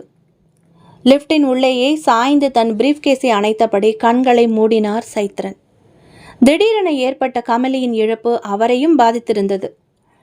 முதல் மனைவியின் பிரிவுக்கு பிறகு அவர் எந்த பெண்ணிடமும் சுவாரஸ்யம் காட்டியதில்லை. அளவுக்கு அதிகமான சிந்தனை, படிப்பு, ஆராய்ச்சி என இந்த 38 வயதிலேயே லேசாக வழுக்கை விழ ஆரம்பித்திருந்தது சைத்ரனுக்கு. நிறைய விஷயங்களில் கமலியின் அலைவரிசையும் சிந்தனையும் ஒத்து போனது இவருடன். மெல்ல கமலியால் ஈர்க்கப்பட்டார் முசுடு என பேர் வாங்கியிருந்த சைத்ரன். கமலியின் மனமும் அப்படித்தான் இருந்திருக்க வேண்டும் என அவருக்குமே தோணியது. சைத்ரனை கண்களில் கண்டதுமே முகம் மலர்ந்துவிடும் கமலிக்கு. மாநிறத்தில் காட்டன் புடவையில் நடுத்தர உயரம் மற்றும் உடல்வாகுடன் வலம் வரும் பேராசிரியை கமலி பச்சக்கென அவர் மனதில் பிசின் போல ஒட்டி கொண்டு விட்டாள். அவளின் மனம் முழுதுமாக தெரியும் முன்னரே விபத்தில் சிக்கி உலகத்தை விட்டும் மறைந்து போய்விட்டாள். இப்போது அவளுடைய அம்மா ஏதோ புதுக்கதை ஒன்று சொல்கிறார். பாவம், மகளை இழந்த அதிர்ச்சி. பெருமூச்சு விட்டவாறே கண்களை மூடியிருந்தார் சைத்ரன். யோசனையுடனே இருந்தவர் ஒரு மாடியில் லிஃப்ட் நின்றதையோ யாரோ உள்ளே நுழைந்ததையோ கவனித்தும் கவனிக்காமல் அப்படியே சாய்ந்தவாறு நின்றிருந்தார். லிஃப்டின் கதவு மூடிக்கொண்டு விட்டது. மேலேற துவங்கியது. திடீரென லிஃப்ட் உள்ளே கும் என்ற எல் பாசோ பெர்ஃப்யூமின் மனம் பரவியது. அது கமலி உபயோகிப்பது. ஏசி ஆன் செய்தது போல் குளிர் விறுவிறுவென ஏறியது அந்த இடத்தில். சட்டென கண்விழித்து திரும்பி பார்த்தார் சைத்ரன். பார்த்தவரின் கண்களை அவராலேயே நம்ப முடியவில்லை. பக் என்றது. இதயம் தாறுமாறாக துடிக்க துவங்கியது. லிஃப்டின் கதவோரமாக நின்று அவரையே வெறித்தவாறே கமலி நின்று பார்த்து கொண்டிருந்தாள். கண்களை கசக்கி விட்டு கொண்டார். அவளுக்கு பிடித்த பிங்க் நிற புடவையில் அவிழ்த்து போடப்பட்ட தலைமுடியும் குத்தேட்டி பார்வையுமாக அச்சு அசல் கமலியேதான். சற்று கலங்கலான தோற்றத்தில் இருந்தாள். கை கால்கள் நடுங்க துவங்கியது சைத்ரனுக்கு. கமலி என்றார் நாக்குழற. கமலி கண்களை சிமிட்டாமல் தன் பெரிய கண்களால் அவரையே பார்த்தபடி நின்றிருந்தாள். லிஃப்டின் ஒரு ஓரமாக போய் ஒண்டியவாறே நின்ற சைத்ரனுக்கு சகலமும் அதிர தொடங்கியது. இப்பொழுது லிஃப்ட் உயர்ந்து மொட்டை மாடியில் நின்று கதவு திறந்து கொண்டது. கதவோரமாய் நின்றிருந்த கமலி அப்படியே பின்னுக்கு நகர்ந்து மொட்டை மாடியினுள் பிரவேசித்தாள். பின்பக்கமாக நகர்ந்து செல்ல துவங்கியவளின் பார்வை லிஃப்டினுள் ஒண்டியபடி நின்று கொண்டிருந்த சைத்ரனை பார்த்து நின்றது. ஒரு வினாடி நின்றாள். சைத்ரனையே ஊடுருவியது அவள் பார்வை. அவளுடைய ஹிப்னாட்டிச பார்வையில் கட்டுண்டவராய் சைத்ரன் சட்டென உடல் உரைத்து நிமிர்ந்தார். நேர்பார்வை பார்த்தவராய் லிஃப்டை விட்டு வெளியே வந்தார். மேலே இருட்டு ஆகாயம் நட்சத்திர கண்களுடன் அவரையே பார்த்து கொண்டிருந்தது. வானத்துக்குள் பாதி நிலா பழத்துண்டமாய் மேகங்களுக்குள் மறைந்தவாறு என்ன நடக்கப் போகிறதோ என்ற பீதியில் எட்டி பார்த்து கொண்டிருந்தது. மொட்டை மாடியில் காற்று அசுரத்தனமாக பீய்த்து கொண்டு போனது. எந்திர கதியில் அந்த நீண்ட மாடியில் கமலியை பார்த்தவாறே நடந்தார் சைத்ரன். கமலியும் அவரை பார்வையில் நனைத்தவாறே பின்னாடியே நடந்தாள். அவள் கால்களின் பாதம் பின்னுக்கு திரும்பியிருந்தது. நகர்ந்து நகர்ந்து மொட்டை மாடியின் கைப்பிடி சுவற்றில் அப்படியே ஒரு பூச்சி ஏறுவது போல ஏறினாள் கமலி. ஏறி சுவற்றின் விளிம்பில் நின்றாள். சைத்ரன் சுவற்றின் கீழே நின்றவாறே அவளை பார்த்தார். சைத்ரன் என்றாள் கமலி. உதடு அசையவில்லை. ஆனால் கிசுகிசுவென்ற சத்தம் மட்டும் வெளியே வந்து அவரை சுற்றி தேங்கியது. சைத்ரன், சைத்ரன் என பல திசைகளில் இருந்தும் எதிரொலித்தது அந்த குரல். என்றார் சைத்ரன் முனகலாய். நீங்க என்ன விரும்புகிறீர்களா என்றது கமலியின் குரல். ஆமாம் என்றார் சைத்ரன் அவள் கண்களையே பார்த்தபடி. என் கூட வாழ விரும்புறீங்க தானே? ஆமாம் நிச்சயமாக. உங்களுக்கு நான் வேண்டும் இல்லையா என்றாள் கமலி ஒரு சிரிப்புடன். நிச்சயமாக கமலி, நீ எனக்கு வேண்டும். உன்னை நான் திருமணம் செய்து கொள்ள விரும்புகிறேன். அவள் உயிருடன் இருக்கும்பொழுது சொல்ல நினைத்ததை அவளுடைய ஆத்மாவின் முன் சொல்லிக் கொண்டிருந்தார் சைத்ரன் தன்னையும் அறியாமல். கமலியின் முகம் பிரகாசமடைந்தது. கண்கள் பெரிதாகின. அவை பார்ப்பதற்கு அச்சத்தை கொடுத்தது. அதை உணரும் நிலையிலும் சைத்ரன் இல்லை. சைத்ரன், நீங்க என்னோட வந்துடுறீங்களா? நம்ம ஒன்றா வாழலாம். நான் உங்க கமலி கூப்பிடுறேன். தன் இரு கைகளையும் நீட்டினாள் கமலி. மொட்டை மாடியின் கைப்பிடி சுவற்றில் நின்று கொண்டு தெளிவில்லாத உடலுடன் கலங்கலாக புடவை காற்றில் படபடக்க சிறிய முகத்தில் பெரிய கண்களுடன் சிமிட்டாமல் கைகளை நீட்டி கமலி கேட்ட விதத்தை பார்த்தால் யாருக்கும் இதய துடிப்பே நின்றுவிடும். சைத்ரன் தன் நிலையை இழந்திருந்ததால் அவரும் கைகளை நீட்டினார். கமலி, கமலி என்றார் குழறலாக. மேலே வாங்க சைத்ரன், நீங்க தான் மேலே வரணும். வாங்க என்றவாறு சிரித்தாள் கமலி. மொட்டை மாடி சுவற்றின் அருகில் ஒரு பழைய ட்ரம் இருந்தது. அதில் சிரமப்பட்டு ஏறினார் சைத்ரன். ட்ரம்மில் ஏறியவர் அடுத்து தன் ஒரு காலை சுவற்றின் விளிம்பில் வைத்தார். காற்று படுபயங்கரமாக வீசியது. கீழே சாலையில் வாகனங்களின் வெளிச்சப்பொட்டுகள் அங்கும் இங்கும் தெரிந்தன. அடுத்தடுத்த அபார்ட்மெண்ட்டுகளில் அறைகளிலிருந்து வெளிச்சம் கசிந்து கொண்டிருந்தது. கமலியின் பாதம் எப்பொழுது அந்தரத்தில் நின்று மிதந்து கொண்டிருந்தது. வாங்க சைத்ரன், என்னோட வந்துடுங்க. நான் என் குடும்பத்தையும் என் கூட அழைச்சிக்குவேன். நீங்களும் வந்துடுங்க. கமலி கையை நீட்டியவாறே சிரித்தாள். சரியான பேய் சிரிப்பு. அவளுடைய கூந்தல் காற்றில் பின்னோக்கி சடசடவென பாம்பு நெளிவதைப் போல் நெளிந்து ஆடிக்கொண்டிருந்தது. ட்ரம்மிலிருந்து தன் இன்னொரு காலையும் எடுத்து மொட்டை மாடி சுவற்றின் மேலே வைத்தார் சைத்ரன். கமலியின் சிரிப்பு உச்சத்துக்கு போனது. அத்தியாயம் 11. இந்த அப்பார்ட்மெண்ட் ஆளுங்களுக்கு குழாயில் தண்ணி தீந்து போச்சுன்னு இப்போதான் ஞானோதயம் பிறந்ததாக்கும். மனுஷன் சாப்பிடக்கூட முடியல. என்ன பிரச்சனைன்னு தெரியலையே. சாயந்தரமே நான் மோட்டார் போட்டு டேங்க் ஃபுல்லாக தண்ணி ஏற்றி வச்சுட்டேனே. சலித்தவாறே லிஃப்டிலிருந்து வெளிப்பட்டு மொட்டை மாடிக்கு டார்ச்சும் கையுமாக வெளியில் வந்த அப்பார்ட்மெண்ட் செக்யூரிட்டியின் கண்களில் மொட்டை மாடியில் கைப்பிடி சுவற்றின் மீது ஏறி நின்று கைகளை நீட்டிக்கொண்டிருந்த சைத்ரன் பட்டார். சார்! அலறலும் பதட்டமுமாக வேகமாக ஓடி வந்த அந்த இளவயது செக்யூரிட்டி சடாரென ஓடிச் சென்ற சைத்ரனின் கால்களை பற்றி கீழே இழுத்து போட்டார். தட்டென மாடியின் உட்புறம் விழுந்தவர் நெற்றி பொத்துக்கொண்டு விழுந்ததுமே மயக்கத்துக்கு போனார். அடுத்த சில நிமிடங்களுக்கெல்லாம் ஆம்புலன்ஸில் ஏற்றப்பட்டு ஆஸ்பத்திரியை நோக்கி விரைந்து கொண்டிருந்தார் சைத்ரன். அத்தியாயம் 12. கல்லூரியின் ஆடிட்டோரியம் மாலை நேரம் ஆர்கெஸ்ட்ராவால் அதிர்ந்து கொண்டிருந்தது. கல்லூரிகளுக்கிடையேயான கல்ச்சுரல்ஸ் நிகழ்ச்சிகள் மற்றும் போட்டிகள் 3 நாட்களாக நடந்து கொண்டிருக்கின்றது. முதல் 2 நாட்கள் விளையாட்டு போட்டிகள், அடுத்த 2 நாட்களுக்கு கலை நிகழ்ச்சிகள், பாடல், ஆடல், குழு நடனம், தனி நடனம், விதவிதமான பொழுதுபோக்கு நிகழ்ச்சிகள், அழகி போட்டி, ஃபேஷன் ஷோ என கலந்து கட்டி மாணவ மாணவிகளின் உற்சாக கலகலப்புகளால் அந்த கல்லூரியை விழாக்கோலம் பூண்டிருந்தது. தன்னுடைய கல்லூரியின் ஃபேஷன் ஷோவில் கலந்து கொண்டிருந்தாள் ரஞ்சிதா. பழைய பொருட்களில் இருந்து ஆடைகள் வடிவமைத்து அதை உடுத்து கொண்டு வருவதுதான் கண்டென்ட். இதன் மூலம் மறைக்கப்பட்டு கொண்டிருக்கும் பொருட்களின் பயன்பாட்டை மக்களுக்கு கொண்டு சேர்க்கலாம் என்பதுதான் தீம். இந்த தீம் சொன்னது கூட அக்கா கமலிதான். 3 மாதங்கள் கழித்து நடக்கப் போகும் இந்த நிகழ்ச்சிக்கு கமலிதான் அட்வைசர். இந்த மாதிரி விஷயங்களில் கமலிக்கு ஆர்வம் அதிகம். பனை ஓலை, தென்னமட்டை, வேப்பிலை, கோரைப்பாய், மூலிகைகள் என அவற்றை கொண்டு பருத்தி ஆடைகளில் தைத்தும் ஒட்டியும் வெட்டியும் ஒரு மாதிரி டிசைன் செய்து அணிந்திருந்தனர் மாணவிகள். ரஞ்சிதாவுக்கு கோரைப்பாய் ஆடை. பாயை வெட்டி பார்டர் வைத்து நீண்ட மேக்ஸி மாதிரி வைத்து தைத்திருந்தனர். அதற்கு மேட்சாக கோரைப்பாயின் மாதிரியில் கம்மல்கள், டாலர் என பார்க்கவே வித்தியாசமாக இருந்தாள் ரஞ்சிதா. ஆடிட்டோரியத்திற்கு பின்னால் இருந்த கிளாஸ் ரூம்களில்தான் இவர்களுக்கான பிரத்யேக மேக்கப் அறைகள் அமைக்கப்பட்டிருந்தன. அங்கங்கே மர பார்ட்டிஷன்களை தடுத்து மாணவிகள் உடை உடுத்துவதும் மாற்றுவதுமாக இருந்தனர். பரதநாட்டிய குரூப் ஒன்று அந்த அறைக்குள் தனி பார்ட்டிஷன்கள் அமைத்து ஒப்பனை அலங்காரம் செய்து கொண்டிருந்தது. மலையாள தேசத்தை சேர்ந்த மாணவிகள், அவர்கள் மொத்தம் 4 பேர். கேரளாவின் மோகினி ஆட்டம். வெண்ணிற கசவு சேலையில் பொன்னிற கரை அணிந்து சேலை மடிப்புகள் வட்ட வடிவில் விரித்து நடன அசைவுகளுக்கு அழகூட்டும் வகையில் தைக்கப்பட்டிருந்தது. பாரம்பரிய கேரள நகைகளை அணிந்திருந்தார்கள் நடனமாடும் பெண்கள். தலையில் ஒரு பக்கம் வட்ட வடிவ பன் என்ற கொண்டை அலங்காரம் அணிந்து அதை சுற்றிலும் மல்லிகை மலர் வளையல் போல அணிவார்கள். கண்களுக்கு கருப்பு மை தீட்டி சிவந்த உதட்டு சாயம் பூசி பார்க்கவே ரொம்ப அழகாகவும் பாரம்பரியமாகவும் தெரிந்தனர் அந்த கேரள பெண்மணிகள். கேரளத்துக்கே உரிய வனப்பு அவர்களுடைய மேனியில் இருந்தது.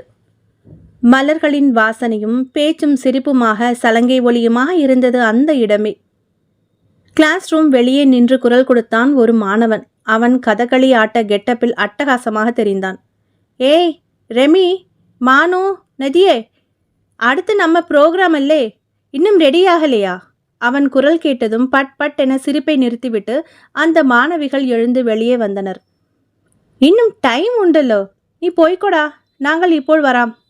கம் ஃபாஸ்ட் என சொல்லிவிட்டு கதகளி வேஷமானவன் நடந்து ஆடிட்டோரியம் பக்கவாட்டில் நிழலில் நின்று கொண்டான். உள்ளே இதையெல்லாம் வேடிக்கை பார்த்தவாறே ஃபேஷன் ஷோ மாணவிகள் தயாராகி கொண்டிருந்தனர். கேரள நடனத்திற்கு பிறகு அவர்களுடைய ஷோதான். சற்று நேரத்திற்கெல்லாம் அந்த நடன மாணவிகள் ஜல் ஜல் என்ற சலங்கை ஒலியோடு வெளியேறுவதை பார்த்தபடி அமர்ந்திருந்தாள் ரஞ்சிதா. அவளுக்கு கண்கள் கலங்கியது. கேரளாவின் மோகினி ஆட்டம் கமலிக்கு ரொம்பவே பிடிக்கும். குறிப்பாக அந்த அலங்கார உடை அவளுக்கு பிடித்தமானது. அவளுடைய கல்லூரி விழாவின் போது கூட மோகினி ஆட்டம் நடனமாடி இருக்கிறாள் கமலி. சிறிது காலம் தனி டியூஷனில் ஆர்வத்தின் பேரில் பள்ளிக்கூட நாட்களில் பயின்றது. கல்லூரியில் ஆடியதுடன் சரி. அதன் பிறகு கால ஓட்டத்தில் அதை மறந்துவிட்டாள் கமலி. ரஞ்சிதா கூட அவ்வப்போது கமலியை கேட்பாள், ஏங்கா டான்ஸ் ப்ராக்டிஸ் பண்ணுறதில்லையே, இப்பெல்லாம் மறந்துட போகுது. கமலி சிரிப்பாள், அதெல்லாம் இரத்தத்தோட கலந்தது ரஞ்சி, செத்தாலும் மறக்காது என்பாள். செத்துவிட்டாயே அக்கா, செத்தும் நிம்மதி இல்லாமல் எங்களை சுற்றி சுற்றி வருகிறாயே, என்னையும் உன்னுடன் வா என்கிறாயே. நினைத்தவாறு அமர்ந்திருந்த ரஞ்சிதாவை தோழிகள் உசுப்பினர். பனை ஓலையில் நெய்யப்பட்ட ஆடையை அணிந்து தலைக்கு பனை நுங்கின் ஓட்டை ஒரு பூ மாதிரி கட் செய்து அணிந்திருந்தாள் அந்த பெண். டி ரஞ்சி, டைம் ஆயிடுச்சு, அடுத்து நாம தான் ஸ்டேஜ் ஏறணும், எழுந்து வா என்றதும் ரஞ்சிதா கண்களை துடைத்து விட்டு கொண்டு எழுந்தாள். அவள் முகத்தை பார்த்த அந்த தோழி, ஏய் இரு, என்னடி இது, அழுதியா? இப்படி கண்மை கசஞ்சு அப்பிட்டுதே, என்ன ரஞ்சி நீ என்றதும் கண்ணாடியில் பார்த்தாள் ரஞ்சிதா.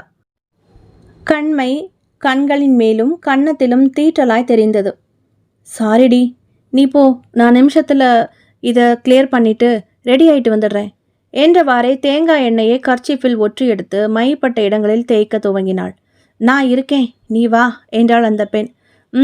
நீ போ, எனக்கு ஸ்டேஜ் அப்பியரன்ஸ் உங்களுக்கு எல்லாம் கடைசியில் தான் வரும், நீ முதல்லையே போகணுமே, நீ போ, நான் 2 நிமிஷத்தில் வந்துடுறேன் என்றதும் சரி குயிக்கா வா என எழுந்து அந்த பெண் சென்று விட்டாள்.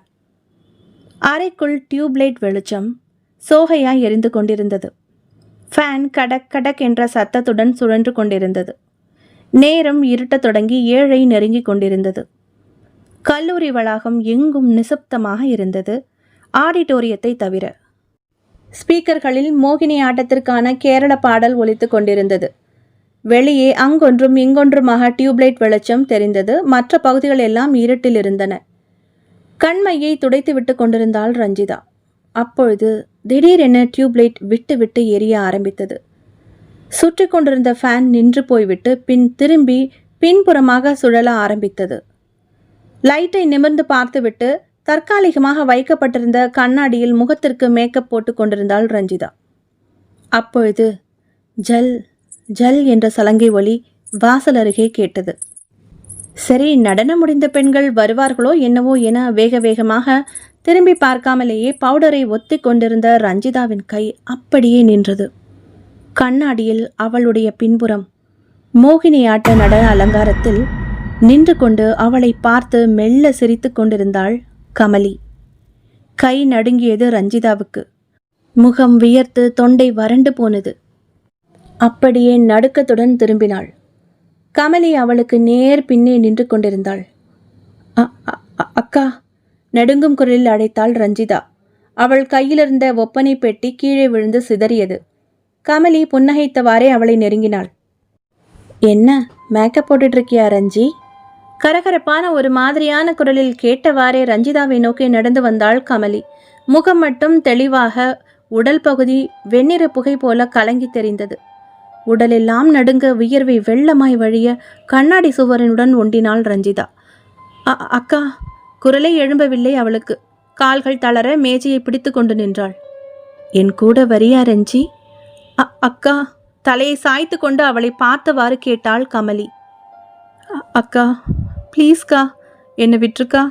ஏங்கா இப்படியெல்லாம் செய்கிற? எனக்கு பைத்தியம் பிடிக்கிற மாதிரி இருக்கு. போயிடுக்கா ப்ளீஸ். கால்களை மடக்கி முட்டு கொடுத்து தரையில் உட்கார்ந்து அழ ஆரம்பித்தாள் ரஞ்சிதா. ஏய் ரஞ்சிதா, என்னாச்சு? எந்திரிடி. தோழிகளின் குரலும் உசுப்பலும் ரஞ்சிதாவை நிமிர வைத்தன. சுற்றிலும் அவளுடைய கல்லூரி தோழிகள். ஏண்டி, ஏன் ஷோக்கே வரல நீ? மேம் உன் மேலே கோபமாக இருக்காங்க. ஏன் இப்படி ஆத்துக்கிட்டு இருக்க? என்னதாண்டி ஆச்சு? மலங்க மலங்க விழித்தாள் ரஞ்சிதா. கமலியை காணோம். அந்த கேரள நடன மாணவிகளும் அப்பொழுதுதான் ஜல் ஜல் சத்தத்துடன் உள்ளே நுழைந்தனர். அந்த தோழிகளையும் ரஞ்சிதாவையும் மாறி மாறி பார்த்தவாறே, ஏய் எந்த ஆயி என கேட்டவாறே அவளை நெருங்கினர். அதில் ஒரு பெண்ணின் முகம் கமலியைப் போல மாறியது. வீல் என்ற அலறலுடன் அவளை தள்ளிவிட்டு அறையை தாண்டி வெளியே கல்லூரி வளாகத்தினில் கண்மண் தெரியாமல் ஓட ஆரம்பித்தாள் ரஞ்சிதா. எல்லோரும் மிரண்டு போய் நின்றிருந்தனர்.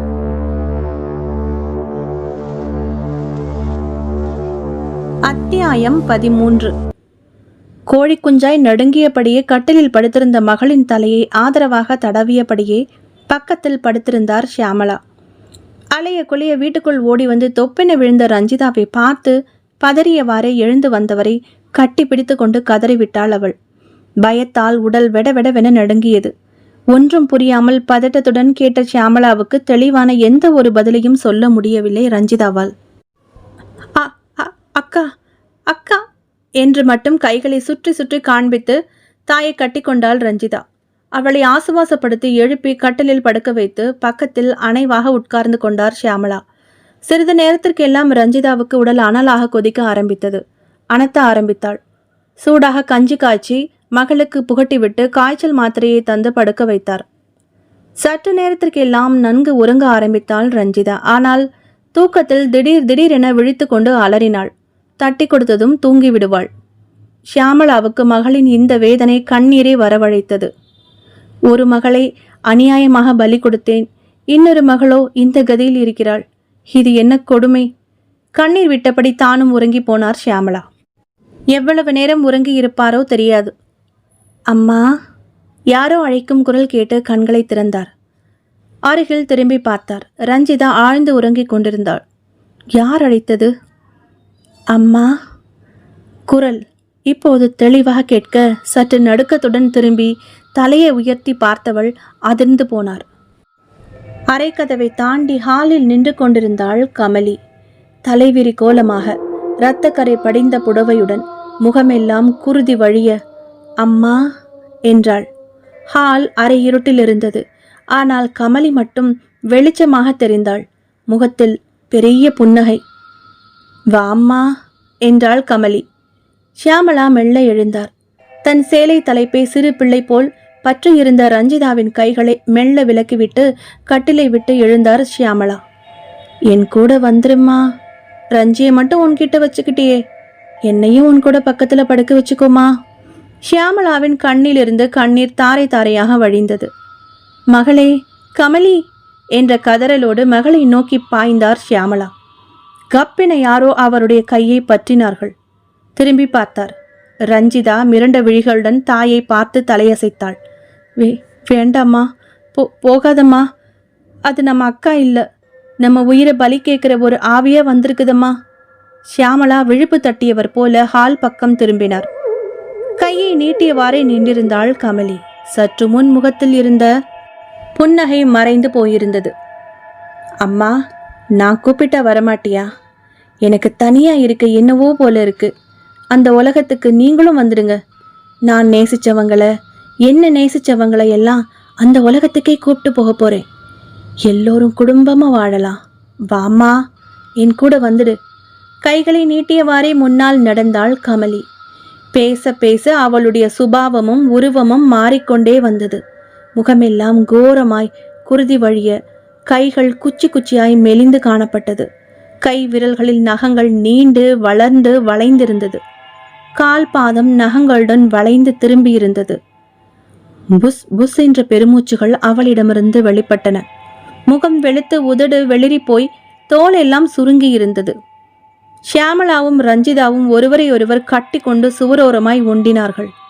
வேண்டாம் கமலி, இப்படி பண்ணாதடி. எங்க மேல எவ்வளவு பாசமாயிருந்த. செத்து போனதும் ஏண்டே இப்படி எங்க உயிரை கேட்குற? என் உயிரை எடுத்துக்க கமலி. ரஞ்சி சின்ன பொண்ணு, அவளை விட்டுடுமா? ஷியாமளா நடுங்கியபடி கண்ணீர் குரலில் கையெடுத்து கும்பிட்டு கமலியை கெஞ்சினாள். எனக்கு என் அம்மா வேணும், என் தங்க வேணும். நான் அவங்களுக்காகத்தான் கல்யாணத்தையும் தள்ளி போட்டுட்டு வந்தேன். என் ஆசைகள் எதுவும் பூர்த்தியாகல. 3 நாளைக்கு முன்னாடி தான் சைத்ரனையும் என் கூட அழைச்சிக்க பார்த்தேன். ஆனா தப்பிச்சிட்டார். ஆனா என்ன, இப்போ உங்களை என்னோட அழைச்சிட்டு போறேன். அப்புறம் மறுபடியும் சைத்ரன் கிட்ட வந்து அவரையும் கூட்டிட்டு போவேன் என்ற கரகர குரலில் பேசியவாறே முன்னேறிய கமலியை பயத்துடனும் நிராசையுடனும் பார்த்து என்ன செய்வது என தெரியாமல் திகைத்து நின்ற போதுதான் நீண்ட நாட்கள் கழித்து ஷியாமளா அதை சொன்னாள். யாருமே எங்களை காப்பாத்த இல்லையா? ஆண்டவா, எங்களை காப்பாத்து. கைகள் இரண்டையும் உயர்த்தி கண்ணீர் குரலில் ஷியாமளா கதறியதும் தான் ரஞ்சிதாவுக்கு சட்டென நினைவு வந்தது. வெடுக்கென ஓடிப்போய் தன் அலமாரியை திறந்து பெட்டியை களைத்து போட்டு அவற்றை எடுத்தாள். ஷீரடி சாய்பாபாவின் சிறிய புகைப்படம் மற்றும் அந்த வெள்ளி முல்லாம் பூசப்பட்ட பாபாவின் உருவப்படம் பொறிக்கப்பட்ட காப்பு. அதை எடுத்துக்கொண்டு சட்டென அம்மாவின் அருகில் வந்தாள். அந்த காப்பை தாயின் கைகளில் மாட்டிவிட்டாள். அந்த புகைப்படத்தை தன் முன்னே உயர்த்தி பிடித்தவாறே முன்னால் நின்றாள். கமலி கடகடவென சிரித்தாள். பயங்கரமாக கேட்டது அந்த சத்தம். ஷியாமளா நடுங்கினார். கடலில் விழுந்தவர்களுக்கு எது கிடைத்தாலும் அதை பற்றி கொள்பவனைப் போல அந்த காப்பை இருக்க பிடித்து கொண்டாள் ஷியாமளா. கமலியின் சிரிப்பு ஓய்ந்தது. தங்கையையே இமைக்காமல் பார்த்தாள். ரஞ்சி, உனக்கும் சரி அம்மாவுக்கும் சரி எந்த நம்பிக்கையும் இல்லைன்னு எனக்கு நல்லாவே தெரியும். என் இந்த ஆத்ம சக்தியை இந்த சின்ன படத்தாலெல்லாம் ஒன்றும் செஞ்சிட முடியாது சொல்லிவிட்டு அந்த அறைக்குள் நுழைந்தாள் கமலி. ரஞ்சிதாவின் உடல் நடுங்கியது. இறைவா, இப்படி ஆவி பேய் இருக்குதுன்ற உண்மைனா நீ இருக்கிறதும் உண்மைதானே? நானும் என் அம்மாவும் உணர்றோம், நம்புகிறோம். எங்களை கைவிட்டுடாதீங்க பாபா, எங்களை இவகிட்ட இருந்து காப்பாத்துங்க. கண்ணீருடன் பாபாவின் புகைப்படத்தை நெற்றியில் வைத்தவாறு கேவினாள் ரஞ்சிதா. ஷியாமளாவும் கை கூப்பினாள். அலட்சிய சிரிப்புடன் அறைக்குள் நுழைந்த கமலியின் ஆத்மா சடாரென ஒரு குலுங்கு குலுங்கியது. மறு வினாடியே ஓர் அலறலுடன் அறைக்கு வெளியே யாரோ தூக்கி வீசிய தினசில் போய் சுவரில் மோதி தரையில் சொத்தென விழுந்தது. நம்ப மாட்டாமல் நிமிர்ந்து ஆக்ரோஷமாக அவர்களை பார்த்தாள் கமலி. அறை வாசலில் ஓர் நெருப்பு கோலம் போன்ற ஒன்று ஒளிர்ந்து கொண்டிருந்தது. அதை பார்க்கவே கண்கள் கூசியது கமலிக்கு. அதன் தணல் அவள் உடலை சுட்டது. தரையில் ஒரு பல்லியைப் போல் ஊர்ந்து சரசரவென சுவரில் ஏறி அப்பால் போய் ஒதுங்கினாள். திரும்பி பார்த்தாள். ஷியாமளாவையும் ரஞ்சிதாவையும் மறைத்தபடி அந்த நெருப்பு குளம் சுழன்று கொண்டிருந்தது. கமலியின் முகம் வினாடிக்கு வினாடி கோரமாகிக் கொண்டே வந்தது. அதே நேரம் வாசல் கதவு பட்டென திறந்து உள்ளே நுழைந்தனர் அவர்கள் சைத்ரன், நந்தன் மற்றும் ராஜி. அவர்கள் முன்னே கிருஷ்ணன் நம்பூதிரியின் பிரதான சீடன் ராமுண்ணி. அவன் கையில் உயர்த்தி பிடித்திருந்த தங்க பூன் போட்ட அந்த மந்திர தண்டம் நெருப்பு கோலத்தின் வெளிச்சத்தில் பளிச்சிட்டது. அந்த நெருப்பு கோலத்தை பார்த்தான் ராமுண்ணி. பார்த்தவன் அப்படியே அதை வணங்கினான். இனி அவன் பார்த்து கொள்ளட்டும் என்ற தினசில் அந்த நெருப்பு கோலமும் அப்படியே மறைந்தும் போனது. அத்தியாயம் 14. என்ன நடக்கிறது என தெரியாமலேயே குழப்பத்துடன் நின்றிருந்தனர் ரஞ்சிதாவும் ஷியாமளாவும். அந்த அறையை விட்டு அவர்கள் வெளியே வரவே இல்லை. பாபா என கதறியதும் கமலி உள்ளே நுழைந்தவள் அந்தரத்தில் தூக்கி வீசிய தினசில் அறைக்கு வெளியே போய் விழுந்ததும் இவர்களுக்கு முதலில் புரியவில்லை. பின் உள்ளே வர முடியாமல் தடுமாறிய கமலியின் ஆன்மாவின் முகத்தில் பயத்தை பார்த்ததும் தான் புரிந்தது. தங்களுடைய நம்பிக்கை வீண் போகவில்லை. ஷீரடி சாய்பாபா அவளை தடுத்து கொண்டிருக்கிறார் என்பது புரிந்தது. அதே நேரம் கதவை திறந்து கொண்டே உள்ளே நுழைந்தவர்களையும் குழப்பமும் திகிலுமாக பார்த்தனர் இருவரும். ரஞ்சிதா ராஜியை பார்த்ததும் கத்தினாள். ராஜி! ரஞ்சி, பயப்படாத, நந்தன் வந்துட்டார். சைத்திரன் சாருக்கும் எல்லாமே தெரியும், நீ எதுக்கும் கவலைப்படாத. கத்தி கொண்டே உள்ளே ஹாலை தாண்டி அறைக்குள் நுழைய முயன்றவளை தாவி தலைமுடியை பிடித்து தூக்கியது கமலியின் ஆன்மா. வெகு அருகில் கமலியின் கோர முகத்தை பார்த்ததுமே அலறினாள் ராஜி. அப்படியே அவள் கழுத்தை பிடித்து நெரிக்க ஆரம்பித்தாள் கமலி. மொழி பிதுங்கியது ராஜிக்கு. ராஜி! கத்தினாள் ரஞ்சிதா. அறைக்குள் ஊளைக்காற்று திடீரென சுற்றி சுழற துவங்கியது. ஓ நோ கமலி, வேணாம், தப்பு பண்ணாத, கத்தினார் சைத்ரன். அவர் நெற்றியில் ஒரு பிளாஸ்டிக் கட்டு. வாட்ச்மேன் பிடித்து இழுத்ததில் நெற்றியில் ஏற்பட்ட காயம் அது. நந்தன் பரபரத்தான். ராமு, ஏதாவது செய், நாம லேட் பண்ணிட்டோம். அந்த ஆவி இவ்வளோ ஆக்ரோஷமா இருக்கும்னு நான் நினைக்கவே இல்லை. அந்த பெண்ணை காப்பாத்து. நமக்கு தகவல் தந்து வர சொன்னதே அவள்தான். ஏதாவது செய் ராமு. ராமுண்ணி அரை கண்களை மூடியவாறே மந்திர உச்சாடனம் செய்தவாறே ஹாலின் மையத்தில் கமலி ஊடுருவி இருந்த இடத்தை சுற்றி மந்திர தண்டத்தை உயர்த்தி பிடித்தவாறே காற்றில் வட்டம் வரைந்தான். அவன் வட்டம் போட்ட இடத்தை சுற்றிலும் ஓர் நெருப்பு வளையும் கிடுகிடுவென பற்றி கொண்டு எரிய ஆரம்பித்தது. கமலியின் கோபம் அதிகமானது. வீச் வீச் என்ற குரலில் படு பயங்கரமாக அலறினாள். தோளில் மாட்டியிருந்த பையிலிருந்து அந்த தாமிர பூஜா சொம்பை வெளியில் எடுத்தான் ராமுண்ணி. அதில் இருந்த பகவதியின் தீர்த்தத்தை கையில் ஊற்றி மந்திரம் சொல்லியவாறே ராஜியின் கழுத்தை வெறித்தனமாக நெரித்து கொண்டிருந்த கமலியின் மேலே தெளித்தான். வீல் என்ற அலறலுடன் ராஜியை பிடித்த பிடியை விட்டாள் கமலி. பொத்தென ராஜி கீழே விழுந்தாள். மயங்கியிருந்தாள். சைத்ரனும் நந்தனும் ஓடிப்போய் அவளை தூக்கி கொண்டு வந்து சுவரோரமாக சாய்த்தி உட்கார வைத்தனர். ஷியாமளாவும் ரஞ்சிதாவும் பதட்டத்துடன் அறையை விட்டு வெளியே ஓடி வந்து அவர்கள் அருகில் நின்று கொண்டனர். ரஞ்சிதா கீழே அமர்ந்து ராஜியின் கன்னத்தை தட்டி உசுப்பினாள். ராஜியினுடைய கழுத்தில் நகக்காயங்கள் இருந்தன. முனகியவாறே கண் விழித்தாள் அவள். தோழியை அணைத்து கொண்டாள் ரஞ்சிதா. அதை பார்த்ததும் கமலியின் ஆக்ரோஷம் இன்னும் அதிகமானது. அவர்களை நோக்கி வர முயன்றாள். நெருப்பு வட்டத்தை அவளால் தாண்ட முடியவில்லை. வீடே அதிரும்படி கத்தினாள் கமலி. ஹாலில் இருந்த சோஃபா நாற்காலிகள் எல்லாம் உருண்டன. டிவி சட்டீர் என வெடித்து தூள் தூளானது. எல்லோரும் தரையில் குனிந்தனர். ராமுண்ணி தரையில் அப்படியே சம்மணமிட்டு அமர்ந்தான். மந்திரம் ஜபித்தவாறே அடிக்கடி மந்திர நீரை அவள் மேல் தெளித்தான். நீர் பட பட கமலியின் ஆன்மா சூடுபட்டது போல் அலறியது. கமலி பற்களை நரநரவென கடிக்கும் சத்தம் சற்று தள்ளி நடப்பதை பார்த்து கொண்டிருந்த அனைவருக்கும் நடுக்கத்தையும் பீதியையும் உண்டாக்கியது. மகளின் இந்த நிலையை எண்ணி கண்ணீர் வடித்தாள் ஷியாமளா. இறைவா, என் மகளுக்கு நல்ல கதியை கொடுப்பா, மனதுக்குள் வேண்டினாள். இறுதியில் பையிலிருந்து அந்த தந்த பெட்டியை வெளியே எடுத்தான் ராமுண்ணி. கிருஷ்ணன் நம்பூதிரி தன் வீட்டில் பூஜை செய்து உபாசித்த தேவி விக்கிரகம் அது. தாமரை பீடம் அமைத்து கோலத்தின் நடுவில் வைத்து தேவியை அதன் மீது ஆவாகனம் செய்தான் ராமுண்ணி. உருமியவாறே அவற்றையெல்லாம் பார்த்து கொண்டிருந்தாள் கமலி. ராமுண்ணி, சிவந்த அரளிப்பூக்களை அன்னைக்கு அணிவித்து குங்குமார்ச்சனை செய்து இளநீர் நிவேதனம் செய். நான் சொல்லி தந்த மூல மந்திரத்தை தொடர்ந்து உச்சாடனம் செய்து கொண்டே இரு, நிறுத்தாதே. அன்னை பிரத்யட்சமாவாள். அவளுக்கு எந்த பூத பிரேதங்களும் கட்டுப்பட்டே ஆக வேண்டும். மீதியை அன்னை பார்த்து கொள்வாள். காதோரம் கிருஷ்ணன் நம்பூதிரியின் குரல் மந்தரிப்பது போல் ராமுண்ணிக்கு கேட்டது.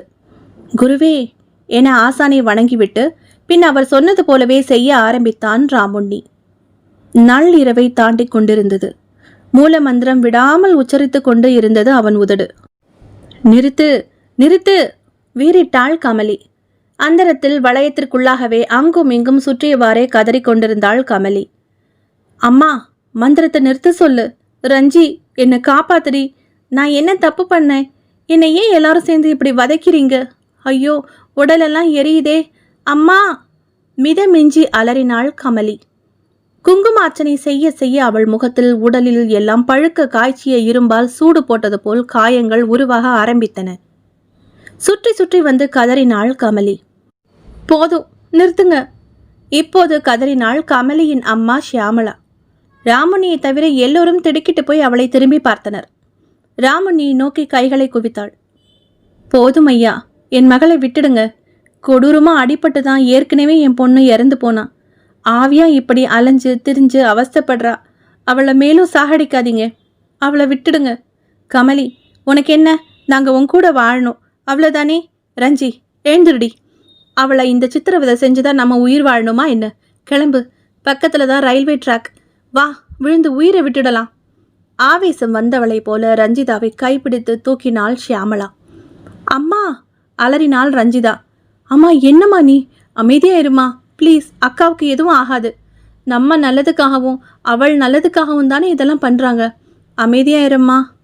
இல்லை, கத்தினாள் ஷியாமளா. என் மகள் கதிமோற்றம் அடையாமல் கிடந்து அலையிறா. நான் அவள்கிட்ட போகிறேன். வெறி பிடித்தவள் போல கத்திய ஷியாமளா வாசலை நோக்கி ஓடியவள் திடீரென வேறறுந்த மரம் போல அப்படியே கீழே விழுந்தாள். ஹார்ட் அட்டாக் வந்துவிட்டது. அம்மா, அடித்தொண்டையிலிருந்து கத்தினாள் ரஞ்சிதா. தாயிடம் ஓடினாள். சைத்ரன், ராஜி, நந்தன் மண்டியிட்டு ஷியாமளாவை சுற்றி அமர்ந்தனர். ஷியாமளாவின் தலையை தூக்கி தன் மடியில் வைத்து கதறினாள் ரஞ்சிதா. மெதுவாக கண்விழித்தாள் ஷியாமளா. அம்மா, அம்மா, ஏம்மா இப்படி? என்னை விட்டுட்டு போயிடாதம்மா. எனக்கு நீயும் இல்லைனா எனக்கு யாரும்மா இருக்கா? தேம்பினாள் ரஞ்சிதா. ஷியாமளாவின் முகத்தில் சிறு புன்னகை தோன்றியது. நந்தனை பார்த்தாள். அவனை நோக்கி சிரமப்பட்டு தன் கையை நீட்டினாள். அவனும் தன் வலது கரத்தை நீட்டினான். ரஞ்சிதாவின் வலது கையை அவன் கரத்துடன் பிணைத்தாள் ஷியாமளா. அம்மா! அதிர்ச்சி கண்ணீருடன் தாயை ஏறிட்டாள் ரஞ்சிதா. என்னம்மா பார்க்குற? எனக்கு நந்தனை பற்றி எல்லாம் தெரியும். ராஜி ஏற்கனவே அந்த தம்பியை பற்றி சொல்லிட்டா. கமலியத்தான் மாலையும் கழுத்துமா என்னால் பார்க்க முடியல. நீயாவது உன்னை நேசிச்சவனோட நல்லபடியாக சந்தோஷமாக இருடா. தம்பி நந்தனிடம் திரும்பினாள். சொல்லுங்க அத்தை. நந்தன் வார்த்தையில் ஆச்சரியம் காட்டினான். என் மகளுக்கு உங்களை விட்டா இனி யாருமே இல்லை. இனி அவளை நீங்கள் தான் பார்த்துக்கணும். மூச்சிறைத்தது அவளுக்கு. அம்மா, ஏம்மா இப்படியெல்லாம் பேசுகிற? ஆமாம் ஆண்டி, உங்களுக்கு ஒன்றும் ஆகாது, விசும்பினாள் ராஜி. இப்படி இவர்கள் பேசிக்கொண்டிருக்கும் பொழுதே அந்த கூடத்தின் நடுவில் தேவியின் விக்கிரகத்திடமிருந்து சிவப்பும் மஞ்சளும் கலந்த ஒளி ஒன்று தோன்ற ஆரம்பித்தது. கீச் வீச் என்று கத்தியபடி நெருப்பு வளையத்தினுள் சுற்றி கொண்டிருந்த கமலி சட்டென அமைதியாகி போனாள். அந்த ஒளி மெல்ல மெல்ல பெரிதாகி உயர்ந்தது. எல்லோருடைய கண்களும் கூசின. ஆச்சரியத்துடன் அதை பார்த்து கொண்டிருந்த அனைவர் கண்களையும் கூசச் செய்தது அந்த பிரகாசம். ரஞ்சிதாவின் மடியில் தலை வைத்து படுத்திருந்த ஷியாமளாவும் அந்த ஒளியை பார்த்தார். கமலி அந்த ஒளிப்பிழம்பை பார்த்தவாறே அந்தரத்திலிருந்து கீழே இறங்கி நின்றாள். அவளுடைய கோர வடிவம் மாறியது. சாதாரண பெண்ணாக மாறியிருந்தாள். அக்கா என்றாள் ரஞ்சிதா. கமலி என்றார் சைத்ரன். அம்மாடி என்றார் ஷியாமளா. பெரும் ஒளிப்பிழம்பாய் நின்றிருந்தார் தேவி பகவதி. நம்ப மாட்டாமல் பார்த்து கொண்டிருந்தாள் கமலி. கமலி, நீ செய்வது தவறு. உன் விதி முடிந்துவிட்டது. அதற்காக உன் குடும்பமும் உன்னுடன் வரவேண்டும் என அவர்களை பாடாய்படுத்துகிறாய். இவர்களுக்கு நம்பிக்கை இருந்தாலும் இல்லை என்றாலும் இறையருள் தன் மக்களை காக்க வந்தே தீரும். உன் பிடிவாதத்தை விட்டுவிட்டு உனக்கான இடத்திற்கு சென்று வாழ்க. உன் மறுஜென்மம் வரும் வரை உன் குடும்பத்திற்கு தெய்வமாய் வந்து வழிகாட்டு. அதுதான் நியதி. இறப்பவர் எல்லோரும் தன் குடும்பத்தாரையும் உடன் அழைத்து கொள்ள நினைத்தால் இந்த பூமி என்னாவது? பிறக்கும் உயிர்கள் ஒரு நாள் மரித்தே தீரும். உன்னால் உன் தாய் தன் உயிரை தியாகம் செய்ய துணிந்து விட்டாள். அது தகாது. அவருக்கு விதி இன்னும் உள்ளது. உனக்கு ஒரு வரம் அளிக்கிறேன். நீ விரும்பினால் உன் பிறப்பு இதோ இந்த குடும்பத்திலேயே நிகழும். உன் தங்கைக்கே நீ மகளாக பிறக்கலாம். இல்லை, நான் இப்படியேத்தான் அனர்த்தங்கள் செய்வேன் என்று நீ பிடிவாதம் பிடித்தால் என் அக்னி ஜுவாலையில் நீ எரிந்து சாம்பலாக வேண்டியதுதான், அல்லது பேயாய் மோகினியாய் அலைய வேண்டியதுதான். கணீர் என்ற குரலில் பேசிய தேவியின் மொழி கேட்டு கைகளை குவித்து கண்ணீருடன் வணங்கினாள் கமலி. எல்லோருக்கும் அது ஒரு ஒளிப்பிழம்பாக தெரிந்தது. ஆனால் ராமுன்னிக்கும் கமலிக்கும் மட்டும் ஒளிப்பிழம்பில் நெருப்பு வடிவமாக தேவியின் ரூபம் தெரிந்தது. என்னை மன்னிச்சிடுங்கம்மா. ஆவியானதும் என் குணங்கள் மாறி நான் பாவியாகிட்டேன். என் குடும்பத்தின் மேலே நான் வச்சிருந்த மிதமெஞ்சிய பாசமே அவங்களுக்கு சத்ருவாகிடுச்சு. நான் உயிருடன் அவர்களோட வாழ விரும்புகிறேன். ரஞ்சிதாவுக்கு மகளாக பிறந்து தாய், மகள், பாட்டி என புது உறவாக மாறிவிடுகிறேன். சாக கிடக்கும் என் தாயை காப்பாற்றுங்கள் தேவி. கமலி கண்ணீருடன் கெஞ்சினாள். நெஞ்சை அழுத்தி பிடித்து மரணத்துடன் போராடி கொண்டிருந்த ஷியாமளாவை நோக்கி தன் விழிகளை திருப்பினார் தேவி. அவருடைய விழிகளிலிருந்து லேசர் கற்றை போல் ஒரு ஒளிக்கீற்று மூச்சுக்காக திணறிக் கொண்டிருந்த ஷியாமளாவின் மேல் பாய்ந்தது. சட்டென ஓர் ஆசுவாசம் ஏற்பட்டது அவருக்கு. மூச்சு திணறல் சரியாகி மெல்ல எழுந்து உட்கார்ந்தார் ஷியாமளா. அம்மா! ஆனந்த கண்ணீருடன் தாயை அணைத்து கொண்டாள் ரஞ்சிதா. தேங்க் காட் என்றார் சைத்ரன். கமலியின் முகம் பிரகாசமானது. எல்லோரையும் பார்த்து கைகளை குவித்தாள். பின் சூரியன் போல சுற்றி சுழன்று கொண்டிருந்த அந்த ஒளிப்பிழம்பை நோக்கி நடந்து அதன் உள்ளே கலந்து மறைந்தாள் கமலி. அத்துடன் அந்த ஒளி சிறிது சிறிதாகி அந்த தேவி விக்கிரகத்தின் உள்ளேயே சென்று மறைந்து போனது. எல்லாவற்றையும் பார்த்து கொண்டே இருந்த ராமுண்ணி அதன் பிறகு தேவிக்கு சாந்தி மந்திரம் சொல்லி மீண்டும் பெட்டியின் உள்ளே பட்டு துணியில் பொதிந்து தன் தோள் பையில் வைத்து கொண்டான். நந்தன் ராமுண்ணியிடம் ஓடி வந்தான். என்னாச்சு ராமு? எல்லாம் சரியாயி நந்தா. பிரேதாத்மாவை பகவதி சமாதானம் செய்துட்டார். அதன் தொல்லை இனிமே இருக்காது. அந்த அம்மாவுக்கு இருந்த மரண கண்டமும் பகவதி அருளாலே நீங்கிட்டது. ரொம்ப நன்றி ராமுண்ணி என்றான் நந்தன் நெகிழ்ச்சியுடன். எல்லாம் உன் மாமா, என் குருநாதர் திருமேனியின் கருணை. அவர் மட்டும் சரியான நேரத்தில் வழி நடத்தவில்லை என்றாள் என்று ஆசுவாச பெருமூச்சு விட்டவன் பின் ஒரு குறும்பு சிரிப்புடன் நந்தனிடம் குரலை தாழ்த்தினான். எடோ நந்தா, உனக்கு ஒரு விஷயம் தெரியுமா? நந்தன் புரியாமல் அவனை பார்த்தான். பகவதி பெண்குட்டிக்கு ஓர் வரம் தன்னு. என்ன வரம் என்றான் நந்தன் ஆர்வமுடன். தன் தங்கை வயிற்றில் பிறந்து தாய் மகள் பாட்டி என்ற உறவுடன் வாழ்வதற்கு வரம் தந்திருக்கிறாள் அன்னை. அதாவது உனக்கும் ரஞ்சிதைக்கும் மகளாக பிறப்பாள் அவள் அக்கா கமலி. அவன் சொல்லி கண்ணை சிமிட்டவும் அதை கேட்டுக்கொண்டிருந்த அனைவர் முகத்திலும் மனதிலும் ஆஸ்வாசமும் நிம்மதியும் மகிழ்ச்சியும் ஒரே நேரத்தில் பிறந்தது. கூடுதலாக ரஞ்சிதாவின் முகத்தில் வெட்கம் பிறக்க அவள் கன்னம் சிவப்பதை ஆசையுடன் பார்த்தான் நந்தன். ராஜி தன் தோழியை அணைத்து கொண்டாள். ஷியாமளா ரஞ்சிதாவின் நெற்றியில் கண்ணீருடன் முத்தமிட்டார். முற்றும். நண்பர்களே, உண்மை சம்பவத்தின் அடிப்படையை மையமாக வச்சு கற்பனை கலந்து எழுதியிருக்கிற இந்த கதை எப்படி இருக்குன்னு சொல்லுங்கள். மறக்காமல் என் சேனலை சப்ஸ்கிரைப் பண்ணிக்கோங்க. லைக் பண்ணுங்கள், ஷேர் பண்ணுங்கள். ஹைப் அப்படின்ற ஒரு ஆப்ஷன் இருக்குது. ஹைப் பண்ணிங்கன்னா எனக்கு கூடுதலாக பாயிண்ட்ஸ் கிடைக்கும். சேனலும் நிறைய பேருக்கு ஃபார்வர்ட் பண்ணப்படும். உங்கள் ஆதரவை எனக்கு கொடுக்கணும்னு கேட்டுக்கிறேன். மீண்டும் இன்னொரு சுவாரஸ்யமான கதையில் உங்களை சந்திக்கிறேன். நன்றி, வணக்கம்.